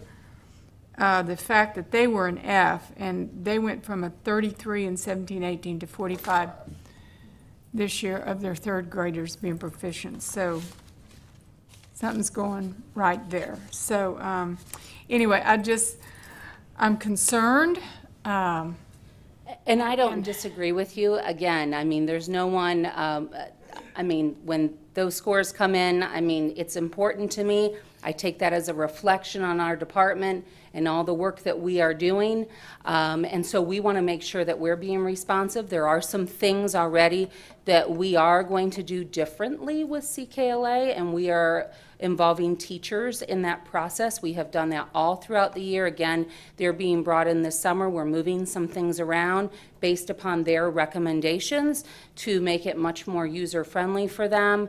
We're also creating some additional resources for them. And we've been very transparent with Amplify the Company that we're doing that. I mean, I'm not going to go behind the scenes and do something, but I'm going to be very clear about what we feel like will work better in our district based upon the feedback that we're getting from teachers that are really working hard to implement and to be strong users of this program.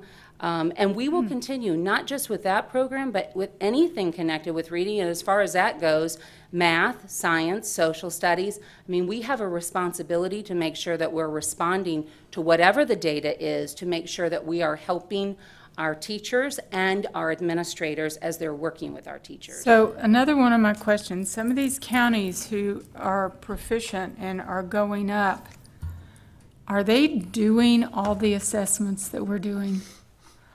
Do we know, are they doing all the QSMAs? Are they doing, I'm still concerned, and I know that the QSMAs are not supposed to be for a grade, but these kids, they feel a lot of pressure, and I know the teachers do too.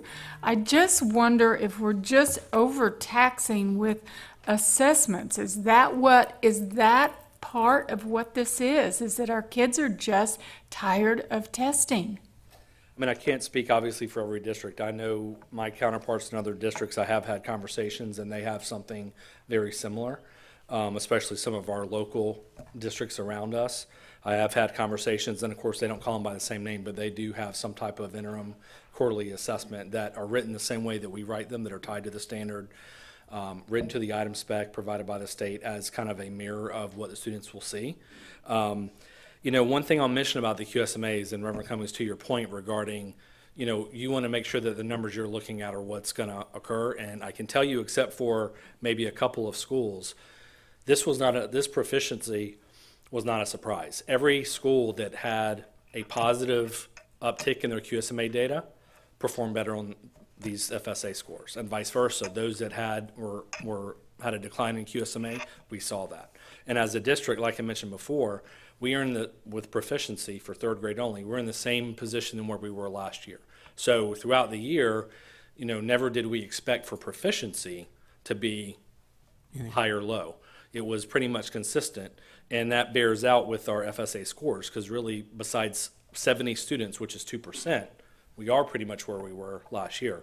But where we are seeing it is in the gains. And again, there is, you know, while the one indicator we have from 53 to 66, that's encouraging, but that is a very small sample size. That's a couple hundred students, whereas when the rest of learning gains come out, we're talking all of 4th and 5th grade, we're talking 7,000 students. So that's, we'll just have to see where that comes from. But what I can say is that, and we're going to do analysis over the summer just like we did last year, but from all indications, the QSMA data is a relevant tool letting us know that are the students learning the standards. So. And if we reduce the number of assessments that we used to do, because it seemed like for a while it was just insane. The kids were getting assessed. We did reduce it for this year, but I don't know. And that's what I was going to ask Ms. Beck. When your groups come in this summer, are you guys going to look at that again to see what we can, if we can thin that out any more? I mean, because percentage-wise, you had said that we do 3% of our year Our highest testing. grade level, I believe, is 3%. Statute requires that you cannot go over 5% of the minutes of a student has testing above 5%. We're nowhere close to that. The highest grade level is 3%, and that includes local and state testing combined. We are making adjustments to our assessment plan next year. I'll certainly share with you when we're done editing that, but we have made even more revisions to, in terms, for example, iReady, cutting some of that out. And so we are sensitive to that, and we want to make sure that it's not overbearing. But at the same time, we are required by statute to monitor student progress towards the standards. Sure. And so it's a fine line between that, doing what we have to do so that we're not totally blind by what we're going to see in over-testing. Well, with the iReady, are these other districts that I'm looking at that are performing, are they using iReady? Are we using the right assessment tool? Lots of Florida districts are using iReady. I mean, I could get you the actual percentage, but I would say specifically the ones that are moving the numbers. Miami-Dade is a huge example. They definitely use iReady because I have heard them at user summits. I know some of the surrounding districts, I think Levy County is using iReady, so there are many. I would say more are using iReady than not. Mr. McGowan is correct per state statute, especially in the area of reading tied to our K-12 reading plan. We are required to have a diagnostic assessment that we routinely give to students so that we can be monitoring reading progress. The other thing I would tell you is it connects to assessment, and we have offered our teachers something very optional this year through our department, and they are tied to individual standards, and that is a standards checkpoint. They can use it how they want to in their class, or they don't have to use it at all. But we have gotten huge feedback from those standards checks that was another way for teachers, either in a whole group setting, small group, or individual, to check in. So we have to be cautious when we say we don't want more assessment, we don't want more check-in points. We also have to know that's how we know when we've got to come back and intervene. A perfect example would be after QSMA 3, when we could see that there was some standards coming out of there that our students were not doing well on.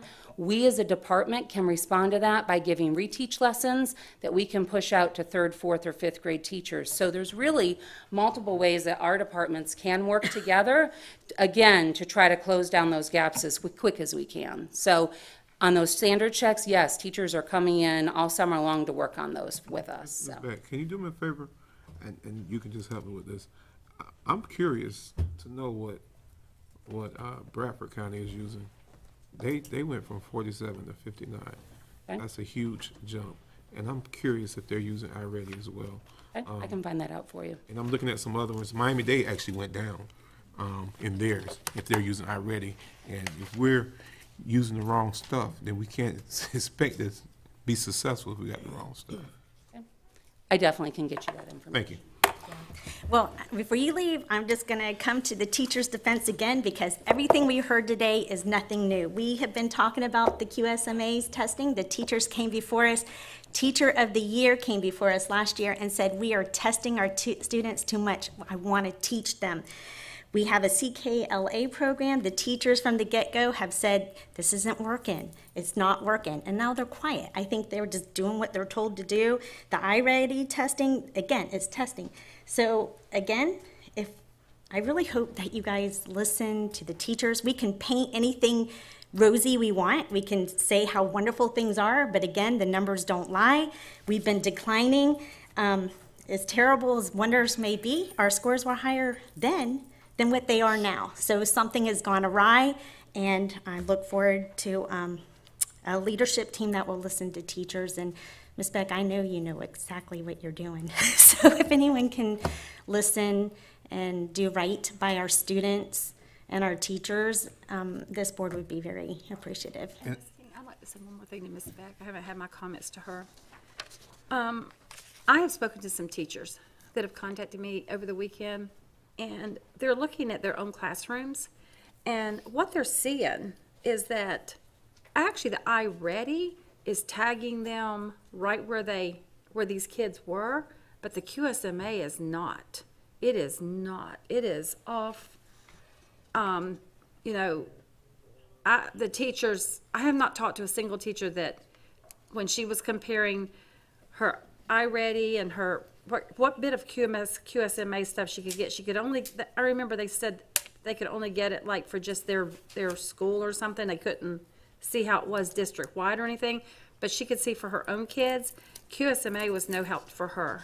The iReady was help. It did tag her kids just like what they, looks like about what they came in performing at, but she said that there was no rhyme or reason on the QSMA. She said she couldn't see a connection at all.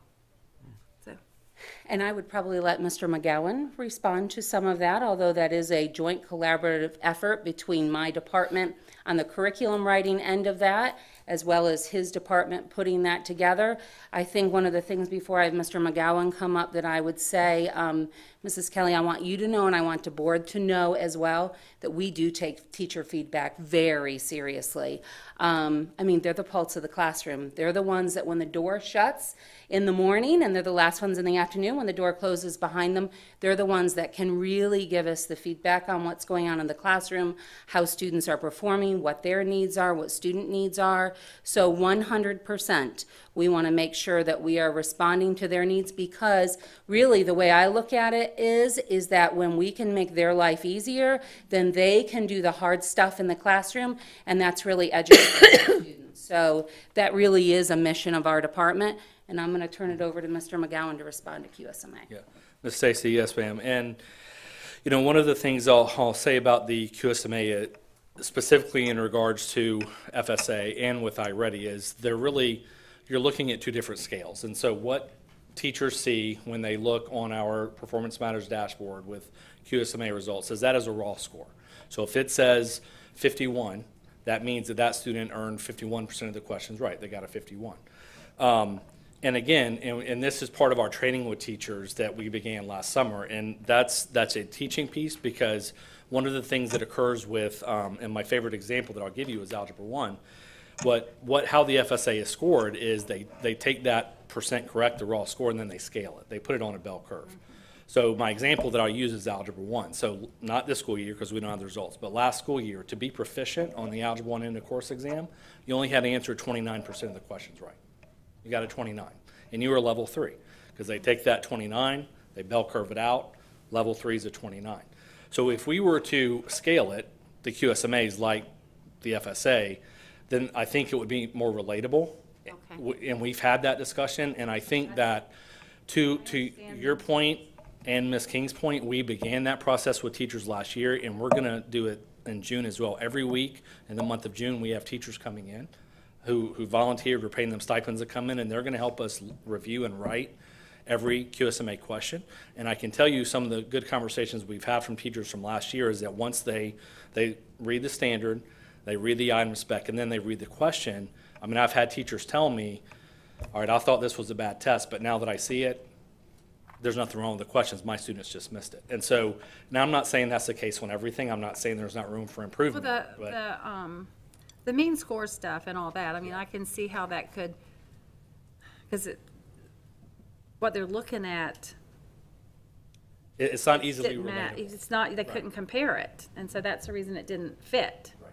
Well, and what our analysis showed us last year is we compared every single QSMA to their FSA and the same grade level and subject. And what it told us is, as a district, that it was very comparable, within 2 or 3 points plus or minus, is that if you performed at this point on the QSMA, this is where you were going to score out on the FSA. And so we need a couple more years of that data to use it more as a predictive measure rather than a reactive measure of something to look at. So we're going to do that analysis this year. But our feeling is, because we've begun to do that with third grade already, and what we've seen so far is it's exactly on point just like it was last year, that if a student is performing at this point on the QSMA, then they'll perform at this point. And I know that's hard for schools and you know, to put that into practice, because how do I take that and then apply it? Because, okay, this is using last year's data, so how do I know that if I perform here, what will the result be at the end of this year? And that's why it takes a few years of data to compile, to be able to say, okay, now I know exactly if I'm here, this is where I'll be at the end.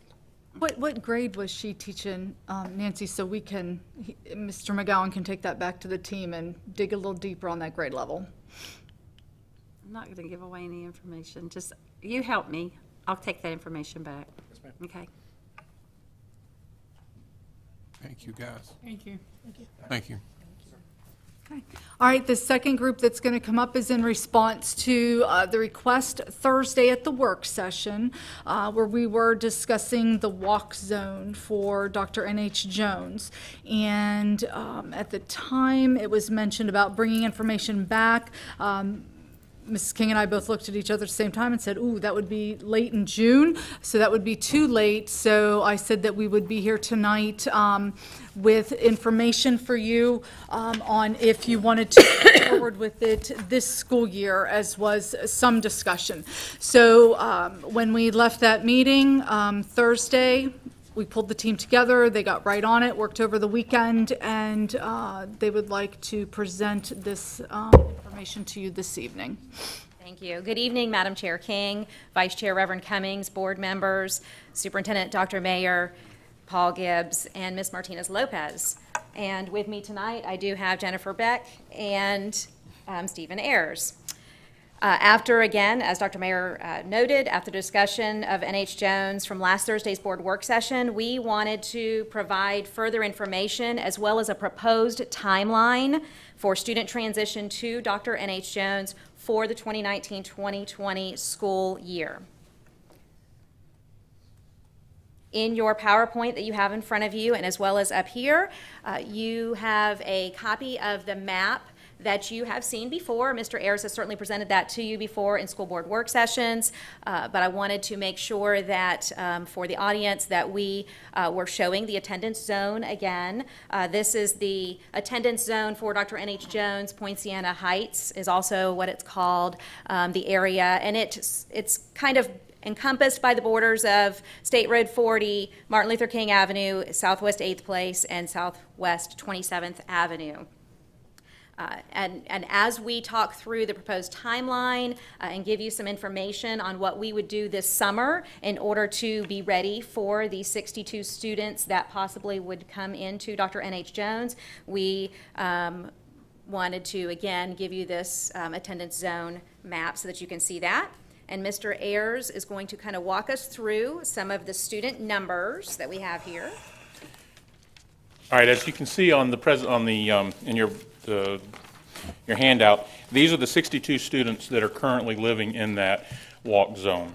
And as you can see right now, this is the grade levels that they'll be for the 1920 school year and the schools that they're coming from. The kindergarten, if you'll notice, there's the 2 pre-K students right now. Those are the 2 students that are enrolled in Marion County pre-K that live in that zone. There are others that are going to other private ones that we don't have record of right now. So right now we only have record of 2 kindergarten students, but historically that number will go up to probably 12 that live in that if we go back and extrapolate it out. And so those aren't recorded in these numbers right now. These are just live numbers that we have. And so that would be 12 first graders, 18 second graders, 9 third graders, 12 fourth graders, and 9 fifth graders that come in for a total of the 62 current students. But we could probably, you know, because historically kindergartens don't register, you know, they'll register right up into open house times, but we can project out of probably another 12 students. Now, some of these students, could they be in private school? Like you wouldn't be able to, you wouldn't capture them, or even if they're in private school, you capture them? No, these are students that are currently enrolled in Marion County Public Schools. Okay, because I know, is Shiloh still there? That nice, because I know some of the children go to Shiloh. And so those children would be needed to be added. No. If they're not, if they wanted to leave Shiloh and if come they to wanted to NH leave Jones. Shiloh, but I doubt they would want to leave Shiloh. That's a great school. I love that school. And again, that's the unpredictability of That school is fantastic. All right, so one of the things I'll draw your attention to before we turn to the next page is that 48 of these students are currently at Shady Hill Elementary. I point that out to you because as you see Shady Hill referenced here on the proposed timeline, it will make a little more sense. And given your feedback this evening on whether we are moving forward for the 1920 school year, this would be a recommended proposed timeline, knowing that from Thursday afternoon to now, these are some of the things that we thought of. It may or may not be completely inclusive of all things, but we certainly tried to capture all of the big highlights, beginning with this evening at the school board meeting, and we'll be asking for your recommendations. Tomorrow morning, it's important that both NH Jones and Shady Hill have a faculty meeting, should your recommendation be to move forward. It is the last day that we have teachers on campus, so we would want to make sure that we are sharing information with them. Also, parent notification letters and intent forms would be mailed out, and those have been provided to Mr. Gibbs, and they're working their way around. This would be to the parents of those 62 students. In order to make sure that we are communicating with those families, we believe that scheduling at least 2 Sky Alert messages, which is our automated system that we can utilize to record and send out, the first one being the day that they're mailed out. And one of the things that we would be saying to parents is, we want you to look forward to the letter that will be coming to your mailbox or to your P.O. box, and that in it will be what we are proposing. It will also include a meeting date and time at NH Jones, and we will be encouraging for our parents to attend. Another Sky Alert would go out on June 4th. Now they have received the letter from the mailbox or the P.O. box, so we're reminding them, don't forget parents, we have a parent meeting on June 4th, and we'd love to have you there. The parent meeting would be scheduled on Thursday, June 6th at 6 p.m. in the NH Jones cafeteria. And then right after the meeting, the week of June 10th through the 13th, Mr. Ayers' department, which is the school choice department, would then be making phone contact with any family that did not sign in to the informational meeting to make sure that they have the meeting notes and to make sure that any questions they might have are being answered. The deadline we would be proposing to return the intent forms would be Thursday, June 20th, and then the week of June 24th through the 27th, going back to the Ayers department, the school choice department, they would again attempt to make phone contact with any family who has not returned the intent letter. We want to make sure that all families have received notification, that they have had the ability to make the choice that best suits their family. I'm going to turn it over to Ms. Kynard. All right, the second portion of the proposed timeline encompasses more of what we would be doing behind the scenes, because at the end of June, we would have received, or we have hoped to receive by that June 20th date, all of the intent letters from our attendance zone families at Dr. N.H. Jones. So by then, we will have firm numbers and grade levels of students proposing to go enroll at Dr. N.H. Jones. So several things need to happen in the summertime in order to be prepared for our students that would begin in the fall in August of 2019. We would certainly work with employment services to make unit adjustments as needed based on those hard student data numbers that we receive back from the intent forms. This would could include up to 3 or 4 additional units that would be allocated to Dr. N.H. Jones based on, again, the numbers that we would receive on the intent forms. Possible unit reductions to Shady Hill, and I bring up Shady Hill, that's the only school really that has the majority of the students that are in that attendance zone for Dr. N.H. Jones. There's a splattering, as you saw on the chart, at a few other schools, but it would not it wouldn't make unit reductions there. However, we could be looking at unit reductions to Shady Hill based on, again, the numbers that we receive in those those intent forms. In addition, there are 9 students out of the 62 we did poll at the end of last week that have IEPs, and as you know, the IEPs would drive us to possibly add some additional ESE units to Dr. N.H. Jones, again, pending whether or not those specific students do say that they want to come to Dr. N.H. Jones. Again, just putting that in our timeline so that we are prepared to meet all of our students' needs. At this point, we have a support facilitator that Dr. N.H. Jones shares with Madison Street, and so we would certainly need to look at increasing some of that time frame on the unit allocation. Same time frame, end of June, beginning of July, we would notify transportation to have them adjust bus routes and schedules as needed. Again, the students can certainly choose to continue to attend their current school that they're enrolled in, and they would provide transportation. But anyone that is intending to come to Dr. N.H. Jones and is in the Poinciana Heights walk-in zone would not need to receive the transportation. So again, we would need to adjust with Ms. Becky Rohr, we would adjust those bus routes and schedules. So that would be happening this summer as well. We would be meeting with the principals from Dr. N.H. Jones and Shady Hill, respectively, to shift classrooms on their campus as needed to accommodate those unit additions and possibly unit reductions. They would notify their teachers over the summer around that beginning of July timeframe so that they would know whether or not they need to come in and be involved in packing up their classroom. Not that we would ever make a teacher to come in over their summer, because we want all teachers to enjoy their summertime. But of course, myself having been a teacher, and I know Ms. King, you can agree to this, and you really don't want other people touching your stuff. You want to kind of facilitate that. And then we would have custodial staff, of course, move it. Currently, the 4 classrooms that Principal Hool and I have walked at N.H. Jones that we would use, 2 of them do have current not K-5 classrooms. 2 of them are being used, one as part of their magnet science lab and one as part of their STEM lab that they have on their specials rotation. So we would want to, certainly move those and have the teachers involved if they wish. The N.H. Jones principal would update master schedule, as well as Shady Hill would need to update master schedule. The schedules right now are being done, actually this week, the schedules are being put into Skyward for next year. It's crazy time frame. We're already ready for next year with these schedules.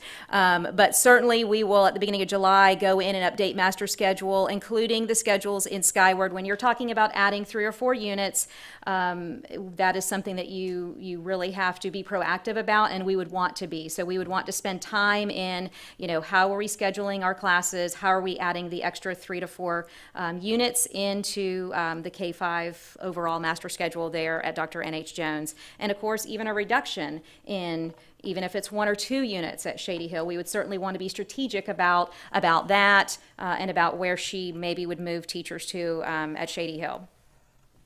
The N.H. Jones principal, Ms. Hool, would hire teachers to fill vacant classroom units as allocated. Just a side note, this may also cause existing schools to lose teachers, because as we post the unit allocations that are granted for Dr. N.H. Jones in the middle of the summer, end of June, 1st of July, current teachers, per their contract, are allowed to transfer into those positions, and she would interview and possibly take teachers from other schools, which of course happens sometimes, but again, we would have some veteran teachers to go to Dr. N.H. Jones. So just putting that out there, that might cause other schools to have to then find other teachers that they currently have staffed on their campuses. Teachers per contract have until mid-July to basically transfer without principal permission. So we have some of that. Then we have beginning of July as well. We will be planning for technology upgrades to select classrooms at Dr. N.H. Jones. Currently, the school administration team at Dr. N.H. Jones has worked hard as part of their technology magnet to have an engaged classroom in each of those classrooms. However, the 4 classrooms that we would be looking at, because they're not current classrooms K-5, they're used for special areas. We would want to certainly engage those with smartboard technology. We also have a one-to-one initiative with Chromebook laptops at Dr. N.H. Jones, and we would order additional Chromebook laptops, or we would want to do that for our additional students, so that again, we can continue that one-to-one initiative with the technology magnet that Dr. N.H. Jones certainly represents. And then finally, and again, this is a proposed and fluid timeline that we value your input on because we've put it together in about 48 hours. Mid-July, we would certainly coordinate with Ms. Beck's department, elementary ed department, the curriculum resource moves. Because again, when you're adding units, you know what that looks like. You add your curriculum, your textbooks, and you add your Tier 2 and Tier 3 intervention support as well. We've already begun to pull numbers on our proposed 62 students. We are looking at it as we are getting all 62 because certainly we want all 62. And so we are looking at preliminary data, looking at iReady scores, looking at FSA scores on students that have taken FSA in the past, so that we can already begin to talk, and I can talk to Ms. Beck on, okay, Ms. Hull, what do you have there on campus? What are you going to need? Because we're not going to wait until the beginning of July to say, oh, wait, here are our numbers. We have to start planning this now and moving forward. Okay, and with that being said, everyone likes to see some numbers. So projected budget costs on some of the things that I've mentioned. Again, I talked about 4 engaged classrooms, and that's if we, again, based on the numbers of the intent forms that we bring back, it might be 2 classrooms. It's approximately $5,000 for each engaged classroom. That includes the installation as well. That won't, even if we put it in today, it probably wouldn't happen for August. So, but at least we want to have it on the agenda so that we can have it hopefully by mid-fall. 2 Chromebook carts and 60 Chromebooks equates to a cost of $18,080. I added the cost of a paraprofessional. Currently, Dr. N.H. Jones staffing plan has 2, and I'm not including the K-paras. They have 1 K-para for every K classroom, but they have 2 instructional paras for the rest of the school. They are not a Title I school, so we certainly want to be mindful that we might want to add at least 1 paraprofessional on their staffing plan, and so I put the cost, and that would be a base 0-year experience paraprofessional. I did the same thing for classroom teacher, base 0-year experience classroom teacher there, $53,088. Because you know that not all of the teachers are going to come from existing schools. It doesn't equate with class size, and you know this, it doesn't equate for taking 4 teachers from Shady Hill to 4 proposed units at Dr. N.H. Jones. It might be a 0.5 or a 0.3, but since Dr. N.H. Jones is currently, based on the lottery, we already have staffed all of our numbers, 1 to 18 in K3 and 1 to 22 in 4th and 5th. Any additional students that we receive on those grade levels will increase the class size, and so I just wanted to put that in there so that you had that information, and then a classroom set of instructional materials, and the cost is up there for that, and that's the basic reading, language arts, math, science, social studies curriculum programs that we have now. And knowing that we would transfer several of the curriculum resources from other schools, again, I just wanted you to have that amount so that you, in case, just to have all of the information in front of you. All right, and Mr. Ayers is going to conclude us with a recommendation for next steps. Ms. Kiner, before you leave, do we have places for the STEM lab and the science lab? So Ms. Hull and I walked the campus on Friday. The science lab is currently in 2 classrooms, so it would continue to be maintained in 1 classroom. And we can do that. We can make that work. The STEM lab would be in a smaller classroom. We have gifted in one of the classrooms as well. I didn't mention that, but we do have gifted classes in one of the classrooms, and we looked at, if you've walked N.H. Jones campus, to the right of their media center, there's a smaller computer lab that we would be able to put the gifted classroom into so that we can use the gifted classroom as one of the K-5 classrooms. So we found places. It's going to be unique. We can make it work. And I know that those are very important for your magnet program. They are. And STEM, the STEM lab that Ms. Hull has actually put together when she was the AP there and continued as the principal is certainly an important aspect of our magnet programs there, as well as the math, the science, and the technology as well. We want to be able to continue offering, and we will continue to offer all of those entities that make Dr. N.H. Jones what it is. I spent 9 years of my career at N.H. Jones, and I certainly would not allow, and I know Ms. Hull wouldn't either, we want to offer everything that we're offering now. But are there some things that we're going to have to figure out? Absolutely. This gives us a shorter time frame to do that, and that's why I think Mr. Ayers, the part next is the recommendations for next steps. We certainly value your input on helping make it successful for us. Welcome back. Just as the Director of School Choice and Student Assignments, we've been working since December 1st with our magnet programs. We had our lottery system in place. We did the applications. We ran our lotteries in February, and we placed for our lottery schools, our magnet schools, we filled them. And so they're filled right now. And so in order to introduce 62 more kids into the school is doable, and it's the right thing to do. But the question is whether we do it immediately or we wait for time. And so my recommendation as the Director of School Choice is that we do this plan. We do allow these students to have the walk zone, but that we wait until the 2021 school year, because we saw the cost that this is. We saw about moving teachers and things like that, and to be able to make sure that we do it in a correct manner and that we do it correctly, and we make sure that we address all the issues.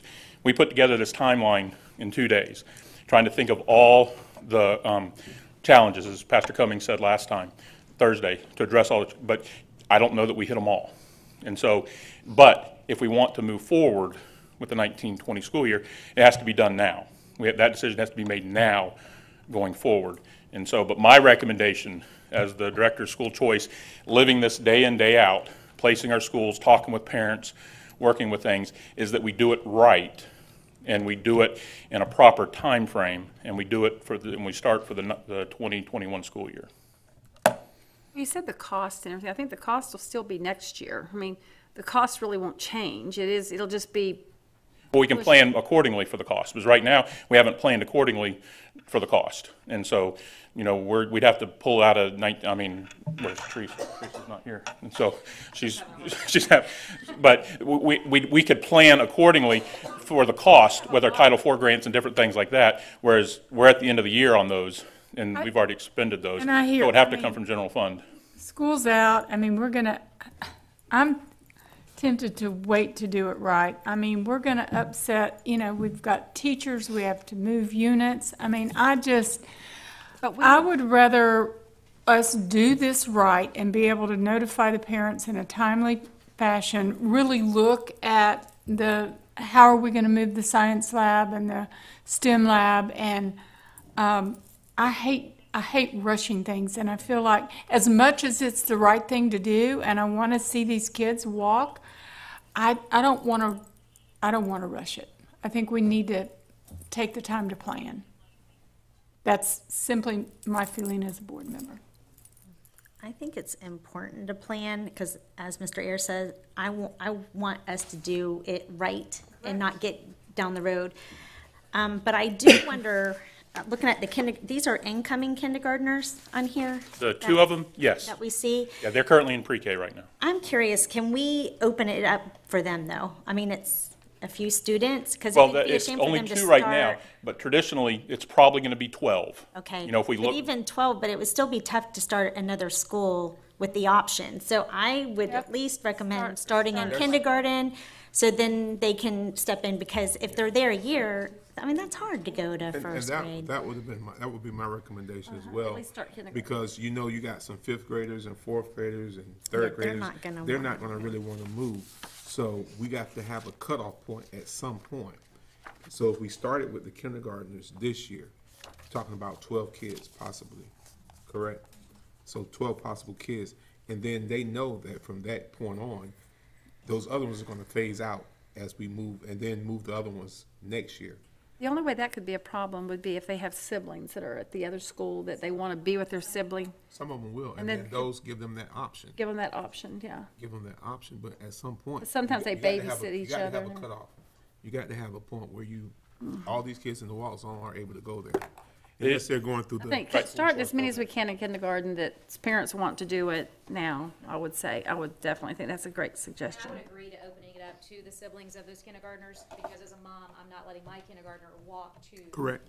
NHN's, even if Correct. it's a walk over. Correct. I mean, not any school. Correct. So you would want your older siblings to be able to have that opportunity. And And then spend the year doing it right, making the transition so that it's right. I think that's a And the great neighborhood will be idea. excited about getting the plan made and everything. I can get behind it. And Ms. Hool these can breathe. I can get behind it with these suggestions. There's a lot of So moving can Ms. parts. Riedel. Yeah, you guys did a fabulous job putting together Yeah. a very professional timeline in Now you've 48 already hours. done it, so now you know what to do. Right. You already got your plan. But usually it's the second or third iteration where you really cover all of your bases. And, you know, we're batting 500 when it came to moving 2 units.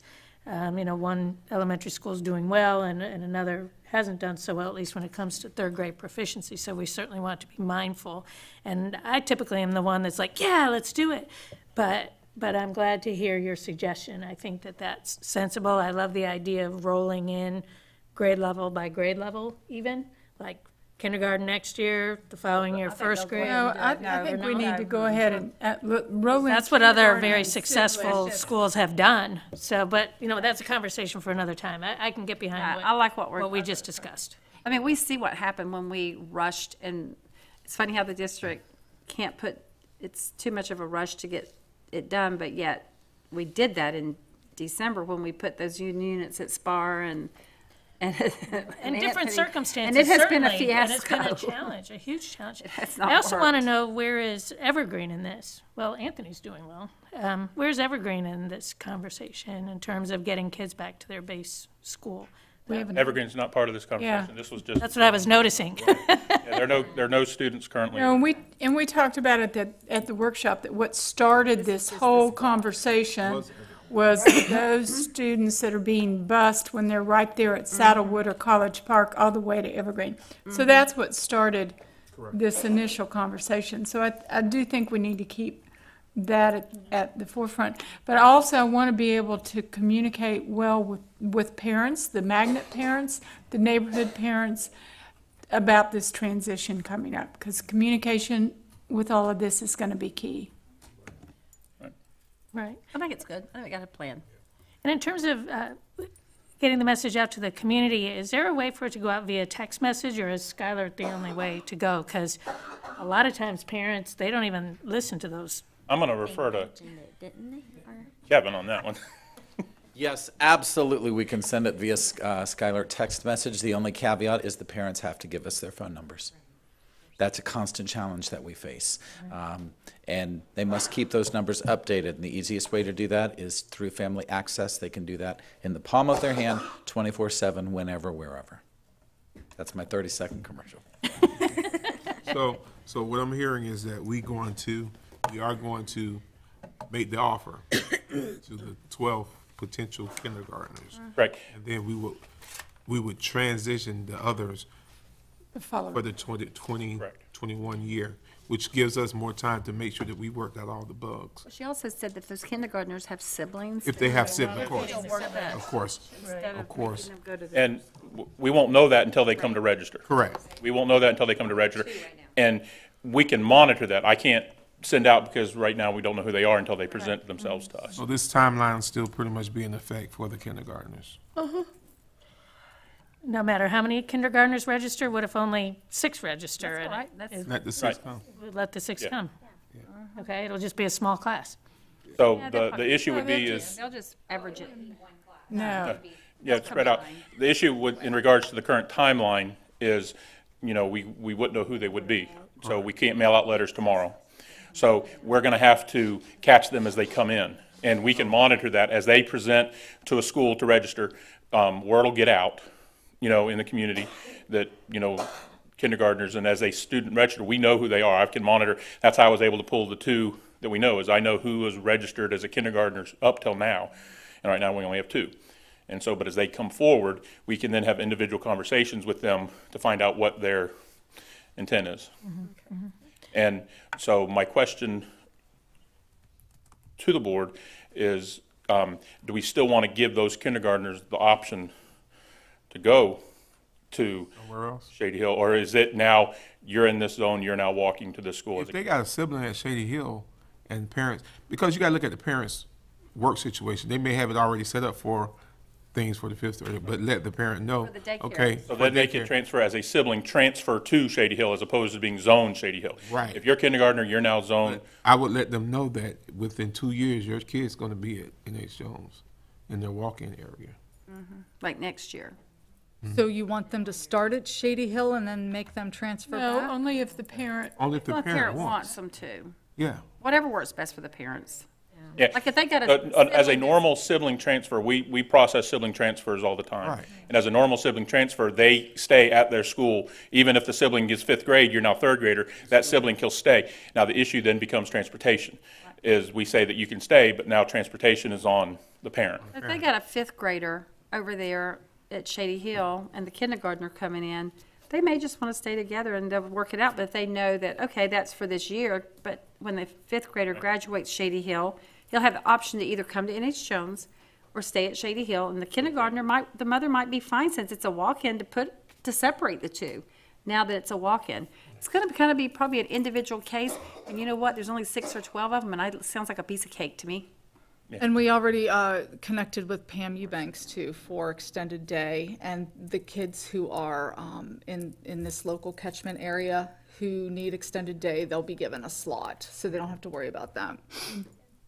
Okay, I think it's good. Thank y'all. Thank you. Thanks, Are Aaron. we good? Do you need So you got- you clarification? need- Well, just clarification is current kindergartners, newly enrolled kindergartners for the 1920 school years will be Jones students going in, and then we'll work on the plan throughout this year, and so that then everybody else can be integrated in. into They'll the be next- zoned with the option to go to Shady if they're siblings at Shady. Correct. Well, and then we can translate that. We do sibling transfers all the time already, so. Okay. And at what point will we, at what point will we have this cutoff? Because every year they're going to be another year, another year. Well, that'll be up to you as the board, and, you know, we will provide transportation, because I think it's only right that we can provide the transportation to those to Shady Hill to do that, but that will exhaust, you know, in 3 to 4 years. They should Once we matriculate change- out. And then if they still want to go to Shady Hill, then they're on transportation on their own. Once they're zoned Jones, Okay. they just got rezoned, basically. Basically, yeah. They just got rezoned. Yeah. Just Then like then everybody it's an else. out-of-area They got transfer. corrected zones. Exactly. Okay, are we good? You need any more clarification, or are you good? I think we're good going forward. Okay, thank you. Thank you. Mr. Ayers, Ms. Beck, Ms. Kennard, thank y'all. Are our principals okay with this decision to transition through next year? Thank you. Thank y'all. Is there anything else? No, that was it. Thanks. Okay, thank you. Ms. Martina Lopez? Mr. Gibbs? Ms. McCall? Yes. This morning I went to the Public Education Foundation board meeting, and there was a presentation by Ewan Hunter, who is the chemistry IB teacher at Vanguard High School.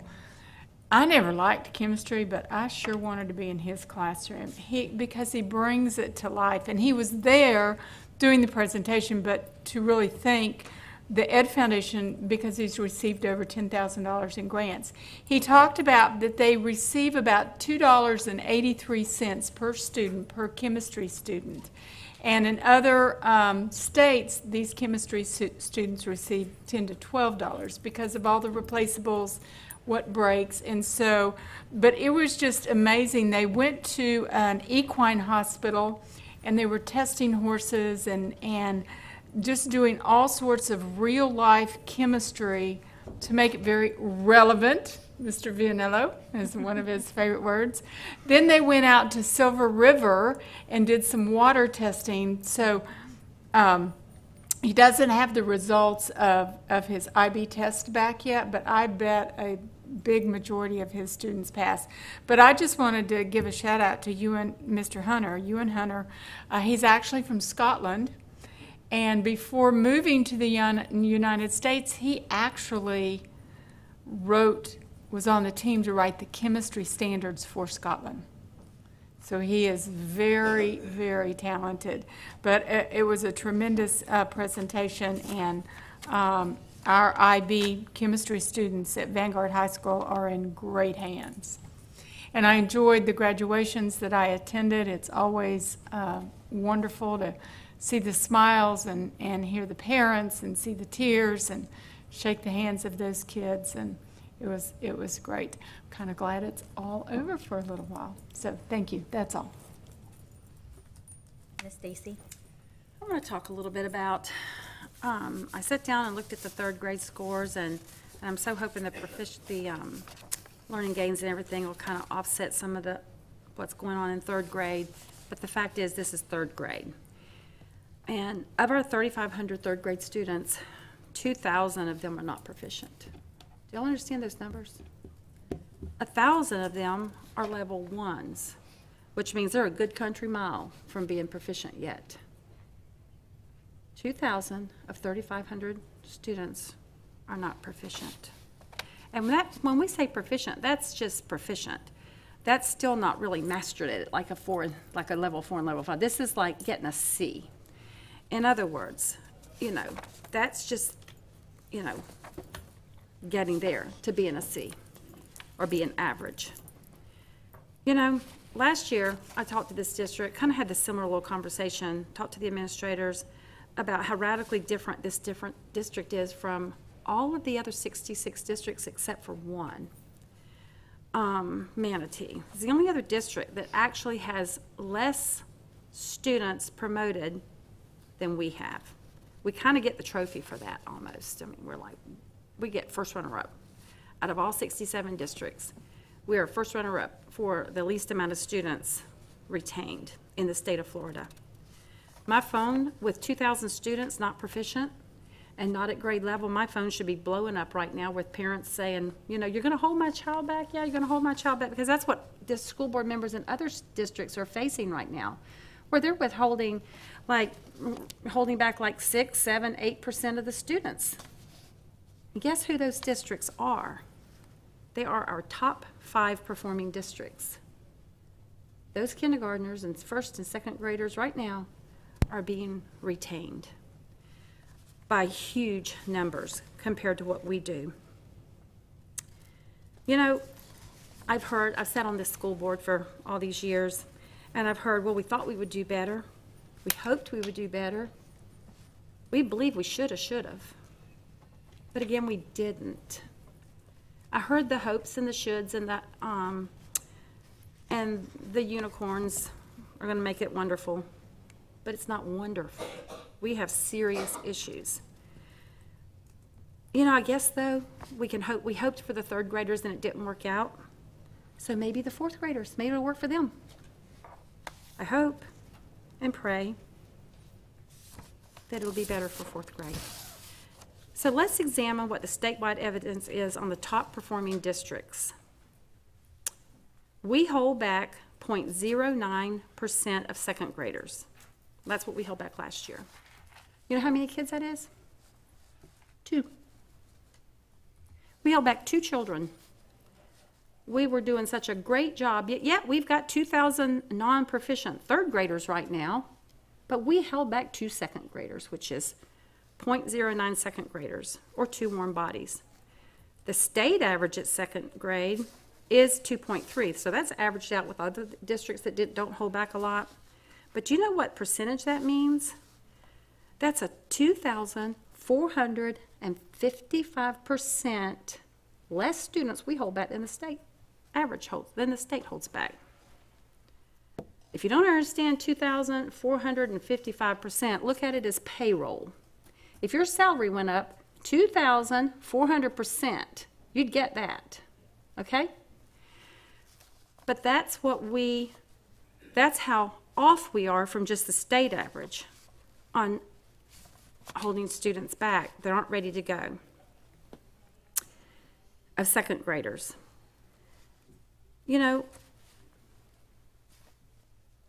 So why are the second grade teachers are just flat burning out? They're yelling from the rooftop, some of my kids can't even do their alphabet. They're so far behind. Well, maybe I can help you understand why. let's look at second grade, let's look at kindergarten retainage.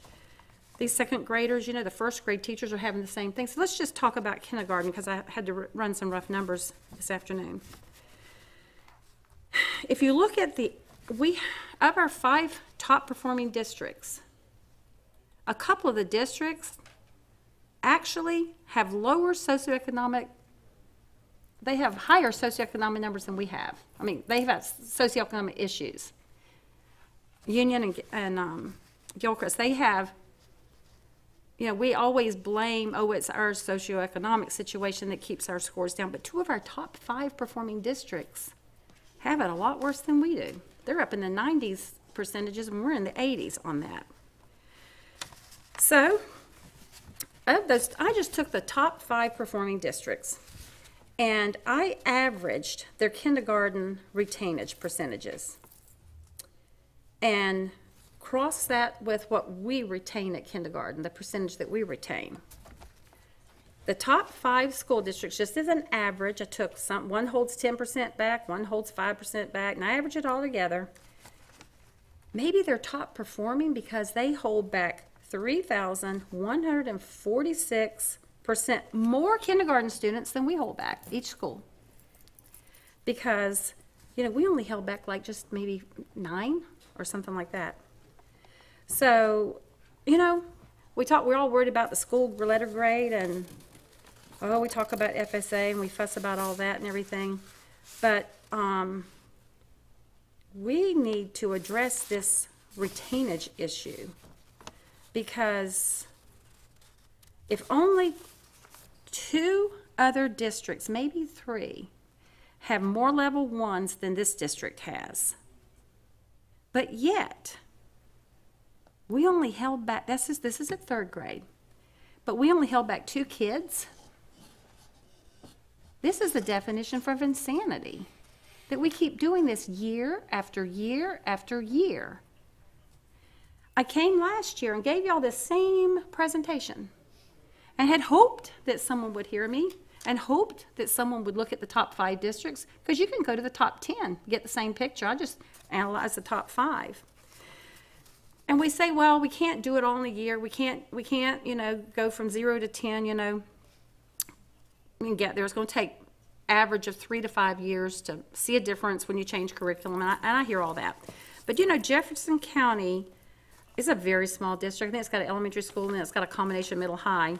Jefferson County, Florida school district was taken over by a charter school company. And do you know that they already have 45% proficiency in just after the 2nd year? In a district that a charter school had to take over and bring them up like 10 points, I think, from last year to this year. So it can be done. We just got to get the right things going. So considering we've got this problem, I also want to say one more thing about Lake County. Lake County is almost an identical county to us as far as size. Do you know they retain 5,000% more students in kindergarten through 2nd grade in Lake County than we retain? They retain a few less than us at 3rd grade, but we wait and retain all of ours at 3rd grade. Lake County retains 70% of their K through 3rd grade retainees before 3rd grade. But we're holding back basically 100% of ours in 3rd grade. We're Lake County, and guess what? We're ranked like number 62 or 3 now. They're ranked number 27. So there's something to say about sending children on when they're not ready. And I'm just a horse trainer, and I know that. I'm not an educator. So we got some things that we need to work through, and I'm not really wanting to sit here and hope and pray that we do better next year. I think we need to go ahead and start looking into the future of what we need to do. The state is making a requirement that you have to have an auditor, you know, advising the board, and you got to have these different things. A lot of districts have what they call inspector generals, where that's an advisory to the school board to kind of keep the school board notified, updated. It's an employee in the school district. It's an employee of the school board. We could actually approve that position over the next few months, and we could bring in our transition superintendent into that position so that that superintendent could start to get an idea of what is needed here, instead of him just coming in and say June or November or whenever it would be. He would not be acting as the superintendent, but he could be advising the school board on you know, when we're getting our staffing plans and we're getting things, and be advising us, you know, and he can't say, because he's not the superintendent, this is the way it would be, but we could ask the superintendent to go back and give us a new recommendation, because she brings the recommendations for the staffing plan. And so this transitioning superintendent would be paid their regular superintendent, appointed superintendent salary. But I'm sorry, I have hoped, I coulda, shoulda, I've prayed, and we didn't get it done for 7 years here that I've been on this school board. It's time for someone to take this bull by the horn. The voters have voted to give us the power to get this district turned around. They voted 2-1 that they have confidence in this school board to get this done. And I think this is a position, I have spoken with Mr. Gibbs about this position. It is a possibility. And we can do this and go ahead and bring, if the superintendent, maybe he can't come then, or she, but that possibly starting in January, before we start our new budget, that we would have that person in place to help us, advise us, get a good look at the district, meet around, but he would be our inspector general office, but he would transition to the superintendent position. But I can tell you, doing nothing, this is where we're at. 2,000 non-proficient third graders when only 2 second graders were retained. I can't even get my head wrapped around that. That's all I have to say. Thank you. Ms. Thrower? Ms. Stacy, I definitely hear what you're saying about retention. Being a high school teacher and having kids in my classroom that were reading maybe at third grade level, and you couldn't blame their learning disabilities on that to be that far behind. It was a combination of getting passed through and a combination of being warehoused in hopes that because maybe they had some behavior issues too, that they would just drop out at 16. So there's definitely work that needs to be done in that direction. And if a kid comes in so far behind that you're just continuing the problem by continuing to promote them, There's only one other district in the you want it to make sense, and that doesn't make sense to me. Attendance is also a huge issue. If we're going to move kids, they have to be at school. And when I worked with some of my schools over this year that were having double-digit, triple-digit days of non-attendance on kids, and kids were getting up to over 100 days of absent, 200 days. And it's not being addressed by the court system. So it's a school problem, it's a community problem, it's a society problem, it's our problem. But we're promoting them.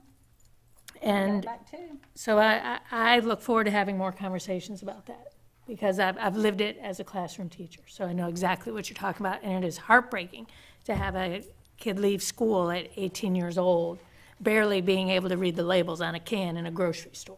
Mm-hmm.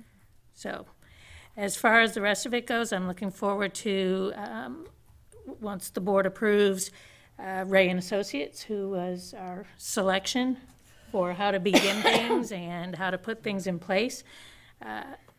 I know we all take the community's confidence very seriously and how we're going to move forward on things, so I'll be interested to hear their input going forward on steps to take.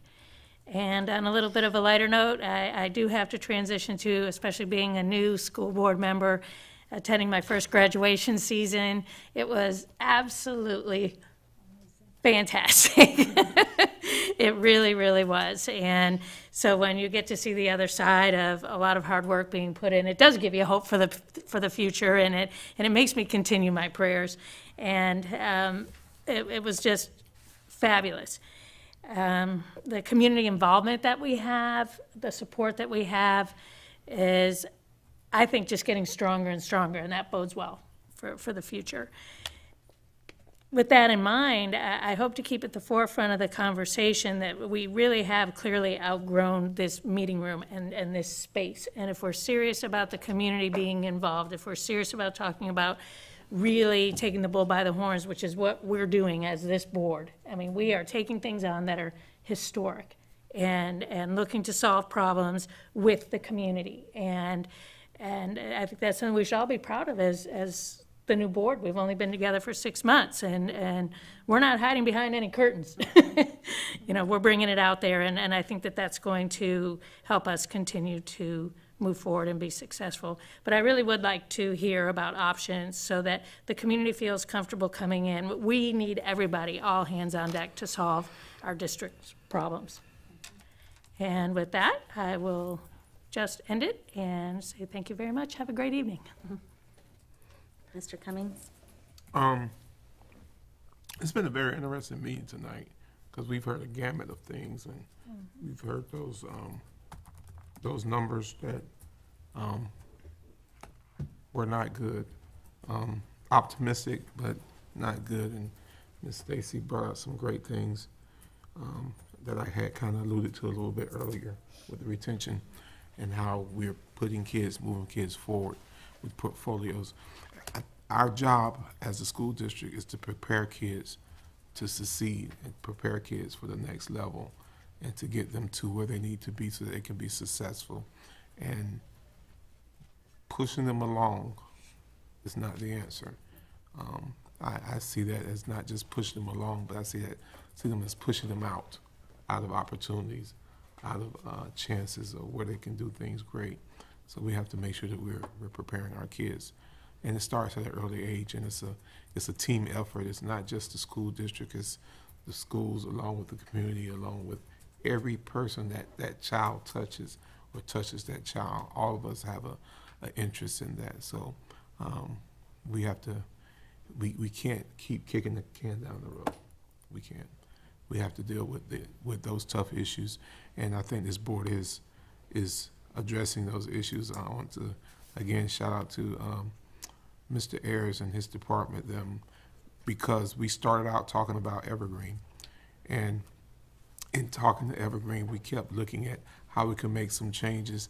And what people heard here about putting N.H. Jones walking area back in place, it is historic. You said that. That's my bucket list. It is historic because I think that walk zone has been out of play for many, many, many years, and I think it's just going to make some of the things that we talked about with going to community schools, make it a stronger school district by us having a community school with N.H. Jones. It was a community school, and I went there, and it's going to be a community school again, and that makes people have a vested interest in the school that's across the street from their house.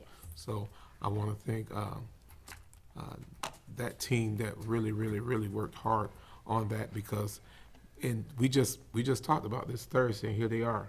Yeah, exactly. Tuesday, with the holiday, and with the plan in place that we could have moved forward, this year. But I think that if we're going to be good stewards and smart and make good decisions, we have to not rush to do anything. We have to be calculated and strategic in what we do. So I thank them for that. I also want to thank Dr. Mayor, Ms. Barber, and Ms. Horns back there, and some others. We met on Friday morning, early Friday morning, concerning this exemplary school district and them taking the charge. And there's some community members here tonight who know that there's a community component that's needed for us to become an exemplary district. So I see you out there. I thank you guys for coming. Some left, but we thank them for coming because it takes a lot of different things to move our school district in the right way. and that exemplary school district is one of those things as well. My first graduation season, extremely busy, extremely busy. It was truly an awesome time to see all of these kids that graduated in Marion County, to see what we saw from our vantage point of these kids walking across the stage. Some nervous, some excited, some dancing, some shouting, some crying. There was a gamut of emotions going across that stage. And when I look at those, I think it was, I didn't have the exact number. I started trying to keep the numbers. But I think it was almost about 3,000 students that graduated in Marion County the past 2 weeks. And that's from Hillcrest, which was the first one, all the way to Dunellen, which was the last one. I think about 3,000 students. That's great. That's great. And to have schools in our district that have 90% graduation rates, that's even better. So that's a wonderful thing. And just looking at those kids, that lets us know that the future is bright. We oftentimes look at the dark spots, but graduation was a bright moment for us. I do want to say to all of our students, teachers, staff, everybody have a safe summer. It's summer vacation. Things happen. I encourage safety.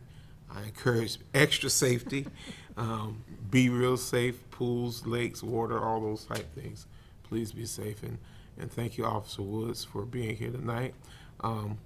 Dr. Mayor already told you thank you, but I have to tell Dr. Mayor, she asked about the baby. She's the youngest member of my congregation, and she's the quietest member of my congregation. And she never cries. She is a good baby. So I thank you. Thank you. Y'all have a good summer. Thank you. That was good. I agree, Mr. Cummings. Tonight was an interesting evening. I think we thought we were going to be out fairly quickly, Yes. and We we're need to not. just We're get still, over that and never have it. yeah, we're just never going to stay there. I did receive a phone call today, and with summer Fastly, or not Fastly, it is here, so I didn't really have time to wait or whatever, but I received a phone call from a parent today from the bands, and I guess it's my understanding, from if what I'm hearing is correctly, is does Marion County, are we the only county in the district that has, or in the state, not the district, that has heat restrictions for, It has what, I'm sorry? heat restrictions for the band members? And they're practicing. And they're practicing in the summer? Are you aware of that?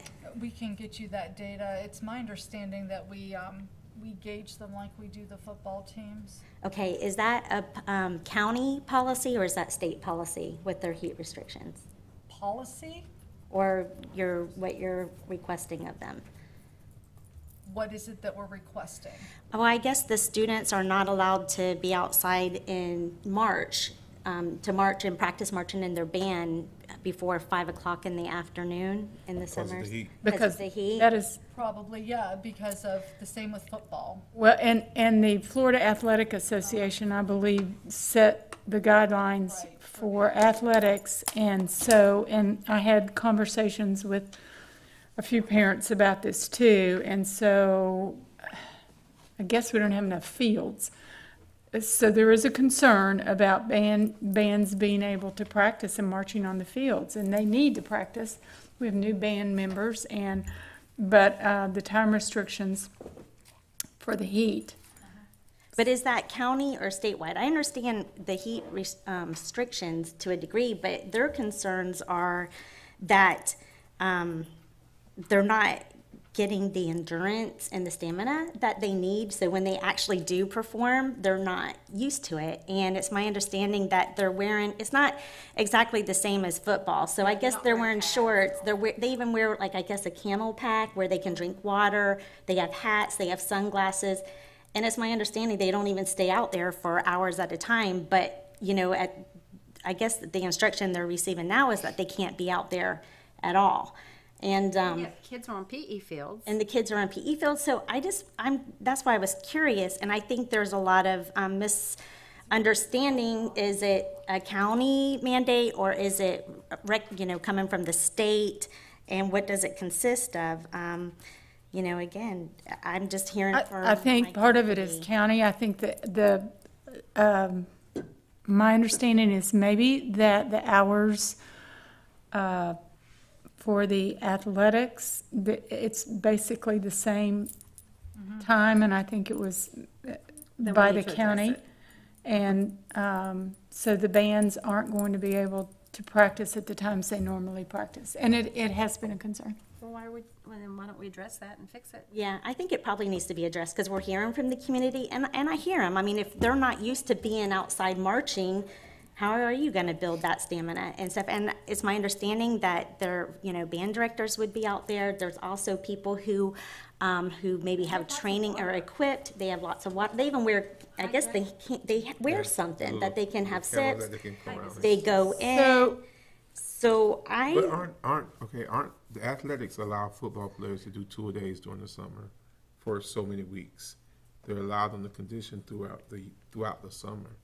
So why aren't? Can I make a suggestion? Maybe we need to bring in, at our next work session, maybe have Mr. Phillips and then maybe Mrs. Crowder, and we can have a conversation about, because we need it to be fair, and we need the kids to be able to practice. So what is the solution?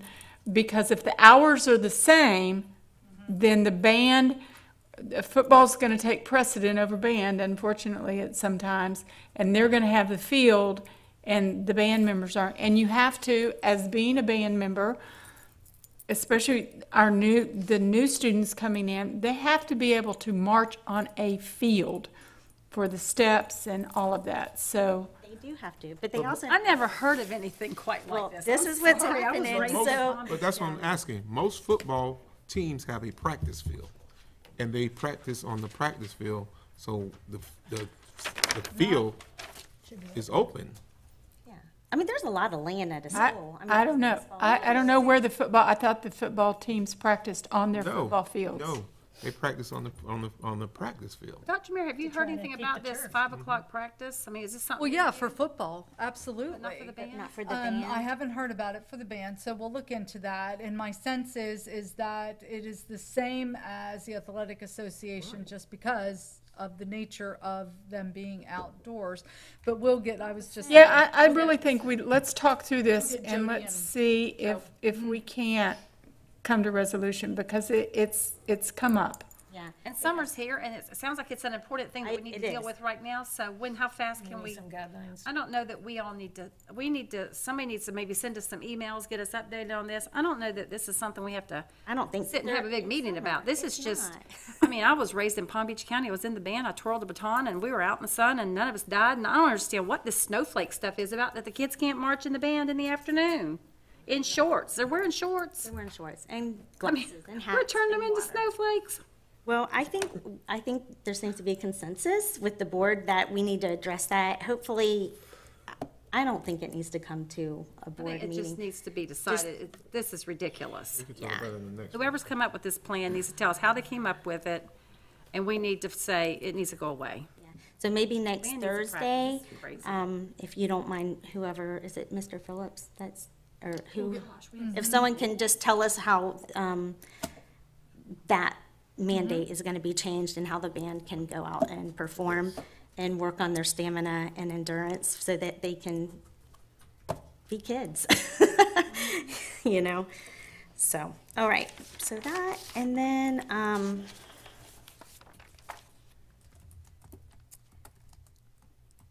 Miss Stacy, talking, I'm gonna just come off what you said a little bit.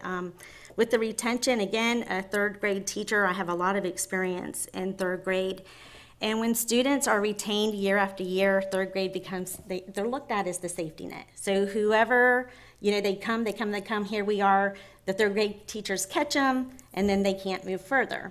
But the issue that takes place is by the time, usually, when they're in third grade, and they haven't been retained, but they don't know how to read, they're defeated. They're defeated. And so you're dealing with a whole different ball of wax at that time. So at first I thought you were going to say that we should be retaining earlier, and we should. In kindergarten and first grade, depending. And that's what I'm saying. We should be retaining, like all the other there's only 2 districts in the state that's not, us and Manatee. Okay. Everybody else is, and the top performing districts in the state are retaining tremendous numbers.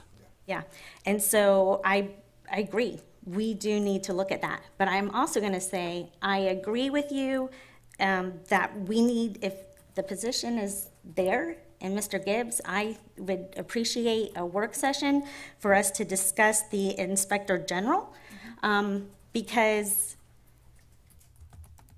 we do not need to be waiting until next year for somebody to come in and lead our district. We need someone that could come in and learn our district. That way, when next year, we can be looking at our staffing plans, we can be looking at our budgets. The community did speak, and the community wants an appointed superintendent to come in and lead this district.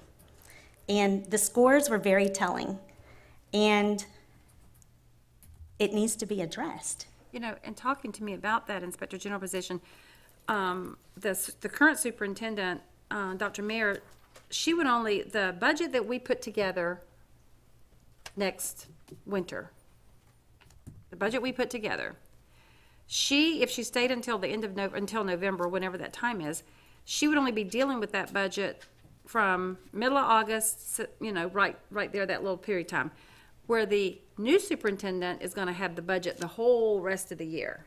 That person needs to be on board with us when we're putting that budget together. Now, the superintendent, because of the state law, we can't have 2 superintendents. That superintendent can't recommend to the board that we do things, but he can advise us.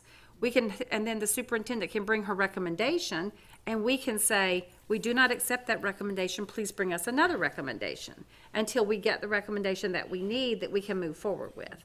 And so that is very legal to do that. I hear what y'all are saying, but what I see with that is a 2-headed monster. No. I see it. I see it as a 2-headed monster, and you're going to have some. We're going to be setting ourselves up for going backwards for where the board has came from. You can't have 2 heads making decisions. Because you're saying, what you're saying is districts have inspector generals all over. What you're saying, but this would be completely pay them different. $100,000 This would be and not all of completely them are different. excelling. This inspector general would be the appointed superintendent. So you're saying this inspector general is going to make a recommendation, and if the current superintendent we're going to tell the current superintendent we're going to go with the new appointed inspector general and go with that. That's a 2-headed monster. Okay. I agree. And if we're trying to do all this, why are we hiring Ray? Huh? If we're trying to do all this ourselves, why are we hiring Ray and Associates? No, we're not doing When it would they be ourselves. coming? No, When would they would be hire coming the on? person. No, they would hire the person. I got their signed contract last week, so it'll be on the next board agenda for your approval. Okay, well, I think we need to start taking some advice and direction from people that have been doing this transition for 33 years or 40 years. And, you know, Miami-Dade has an inspector general that they pay $100,000 a year, and they're not performing that well. So I would have a lot of questions about that one. Well, I just have a lot of concerns that we're failing as a district and we keep going backwards. We are. And like I said, our community voted, and the only reason why the sitting superintendent is here now is because she took an oath into office until November of 2020. That is the reason why. In the community, my thoughts when I'm out there talking, the community thought they did not know that they would be waiting till November of 2020. And so as it is, maybe as you described, a 2-headed monster, right now, are you okay just declining? No. And having a budget and spending money in things that may not necessarily be right for our community and using taxpayers' dollars? I mean, I'm not okay with that either. What I'm not okay with is us not getting anything done. I think we have to work with Dr. Mayer, as long as she's the superintendent, and move the agenda on what we need to get done. We're in the process of trying to get an appointed superintendent. We're moving that forward, that pendulum forward. We need to do that. But to bring another entity into this is just going to be confusion. We got serious issues, very serious. right, well, I think it's important to have the transition that even if they're not acting, but they come in knowing that they will be the appointed, they can come in and they can walk the schools. They can learn our system. I disagree. I agree don't. with Reverend When does Cummings. Ray start? When does Two-headed Ray start? monster. As soon as we approve the contract. And is the contracts Then approved that and can be signed? one of our first questions to them, you know? I mean, we're hiring them And for see if guidance. Well, then we'll talk to them about it, and that's a good, Nancy, that's a good idea. We'll talk to them and see, like, what happens in other districts whenever we've got situations like this, because all I know is that last year there were like 7 districts performing worse than us, and now there's 4 districts performing worse than us at 3rd grade. Now, the picture could change. Maybe the learning gains will help. We're back, I hope, I pray. I'm, and that's good. So maybe this is just a 3rd grade snapshot. But it's showing me what our 2nd graders did last year, because they got moved up to 3rd grade, but they're looking at that. So for right now, we have a 3rd grade snapshot. And what I do know is that we are not, top performing districts are retaining the majority of their students before they retain at 3rd grade. See, in the Before they state, hit that 3rd grade wall. in the state, we're one of the higher percentage districts that does it at 3rd grade. I think we had 7 or 8% we did at 3rd grade, but we only had 0.07 or 0.3% at another grade. Where other districts, they've held like 6% back in kindergarten, 3% in 1st grade. You know, their percentages go down. They actually start out like 6% in kindergarten, then they might go to 3%, and then they go to, then by the time they get to 3rd grade, they're only maybe retaining 2 or 3%. So, you know, it's upside down for us. I get that, yeah. And so, And I think we're all in agreement with that. I think every last one of us. well, I said this exact same thing last year, word for word. You know what, Nancy did bring this up, and then Word for word. nothing- I've always contended that if they're not ready to move from kindergarten to the 1st grade, keep them. I mean, I've always been a Big proponent retainage of that. Kindergarten. If they're not ready for 2nd grade, keep them in 1st grade. Okay. Because if we don't keep them this Heard the board and their concerns about wait until 3rd grade to retain the students, that we should be looking at kindergarten and 1st grade. Okay, so the board has spoke. Okay, we're good. Yeah, Union County holds 18.45% of their, well, that was the year before school, so it's real close to that this year, but like 18% of their kindergartners are held back. But then when they get to 3rd grade, they're only holding 4.5% back, where we're holding like 7.5% back at 3rd grade. So it backs up. Is that some unwritten policy that we're going by not retaining kids? We'd never have done it in this district. Long before Dr. Mayer was here, this has been a long-going thing. When my child was sitting at Madison Street 30 years ago, or 28 years ago, I looked at Citrus County. I said, we were doing our little advisory council thing, and I said, why is Citrus County outperforming us on, we had all different tests in those days, and look, wait a minute, they hold people back. And I remember Rhodia Berry saying to me, well, our district does not, and another principal was there, Lynn Herrick, we don't hold students back here. This is 30 years ago. See, that's something. But Citrus County holds them back big time. And I'm going, well, why don't we hold them back? That was 30 years ago. See, that's something that hasn't always been that way. And the reason I say that is because, and I went to school, I went to 1st grade, 2nd grade, primary, not elementary, primary, back in the, and I remember in my neighborhood, almost everybody repeated the 1st grade. So they told me, if you made it through the 1st grade, you're smart. I made it through the 1st grade. So, and I'm being 100%, almost everybody in my neighborhood, and Beth, you were probably teaching then, and you know I'm right about this. Most of the kids held back at the 1st grade. And if they did not, and they kept them there to make sure that they were proficient enough to go forward. And when they went forward, they didn't stay back anymore. No, once they got caught up, Yeah, it's easier on the kids to Citrus hold them County, back at a younger age. I just remember that about it being so different, and it's stuck in my mind for all these years, that they withheld a lot, they retained a lot of kids. It's a culture we've created, and we just need that to shift it to what's best. It's better for children to be held back in kindergarten and 1st grade. Exactly, and if you let the parents know, hey, if your kid is not performing at kindergarten, at 1st grade, we're not going to push them. We're going to hold them back to make sure that they're prepared to go to the next stage. I really can't imagine there'd be one teacher out there that would disagree with this. And I got a phone. I can share this. I got a phone call today. I got a phone call today from a parent in Dunellen that told me her daughter. She was just told today that her daughter was going to be held back, and she wanted to know, she just found out. And she's saying, Reverend Cummings, I'll do whatever. I don't want her to be pushed up. Because the same information I just got today that we heard here, that if she passes the test at the end of the summer, then she'll go to the next grade. By the skin of her The teeth. parent said, listen, if my kid's not ready, I don't want her to go up. I need her to be where she needs to be successful. And those are tough decisions. And if parents are saying they want their kids to be successful, then the parent understand what's going on. I can tell you the DOE, they call it, when you're promoting by portfolio, they say some districts abuse portfolios. That's what they call it. They abuse portfolios. That's a word that the state person used. It's okay. No, we're good. All right. We are going to move forward unless there's something really pressing that, okay, so we're good. All right. Before addressing expulsion matters, I wish to acknowledge that board members have received the alternative placement list for students through May 7th, 2019.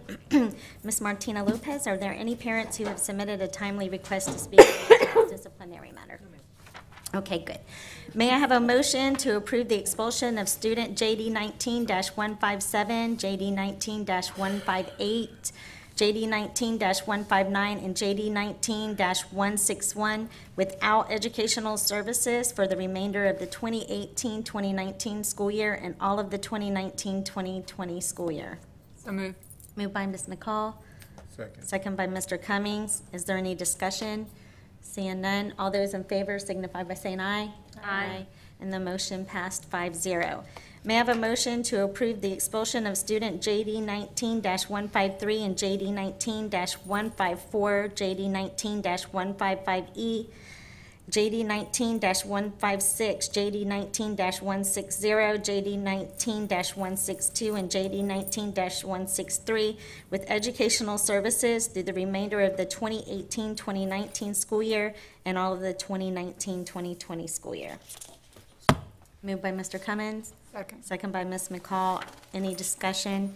Seeing none, all those in favor signify by saying aye. Aye. Aye, and the motion passed 5-0. There being no further business, may I have a motion to adjourn? So moved. Second. Moved by Mr. Cummins, second by Ms. McCall. All those in favor signify by saying aye. Aye. Aye, and the motion passed 5-0, and our meeting is adjourned at 8:19 p.m.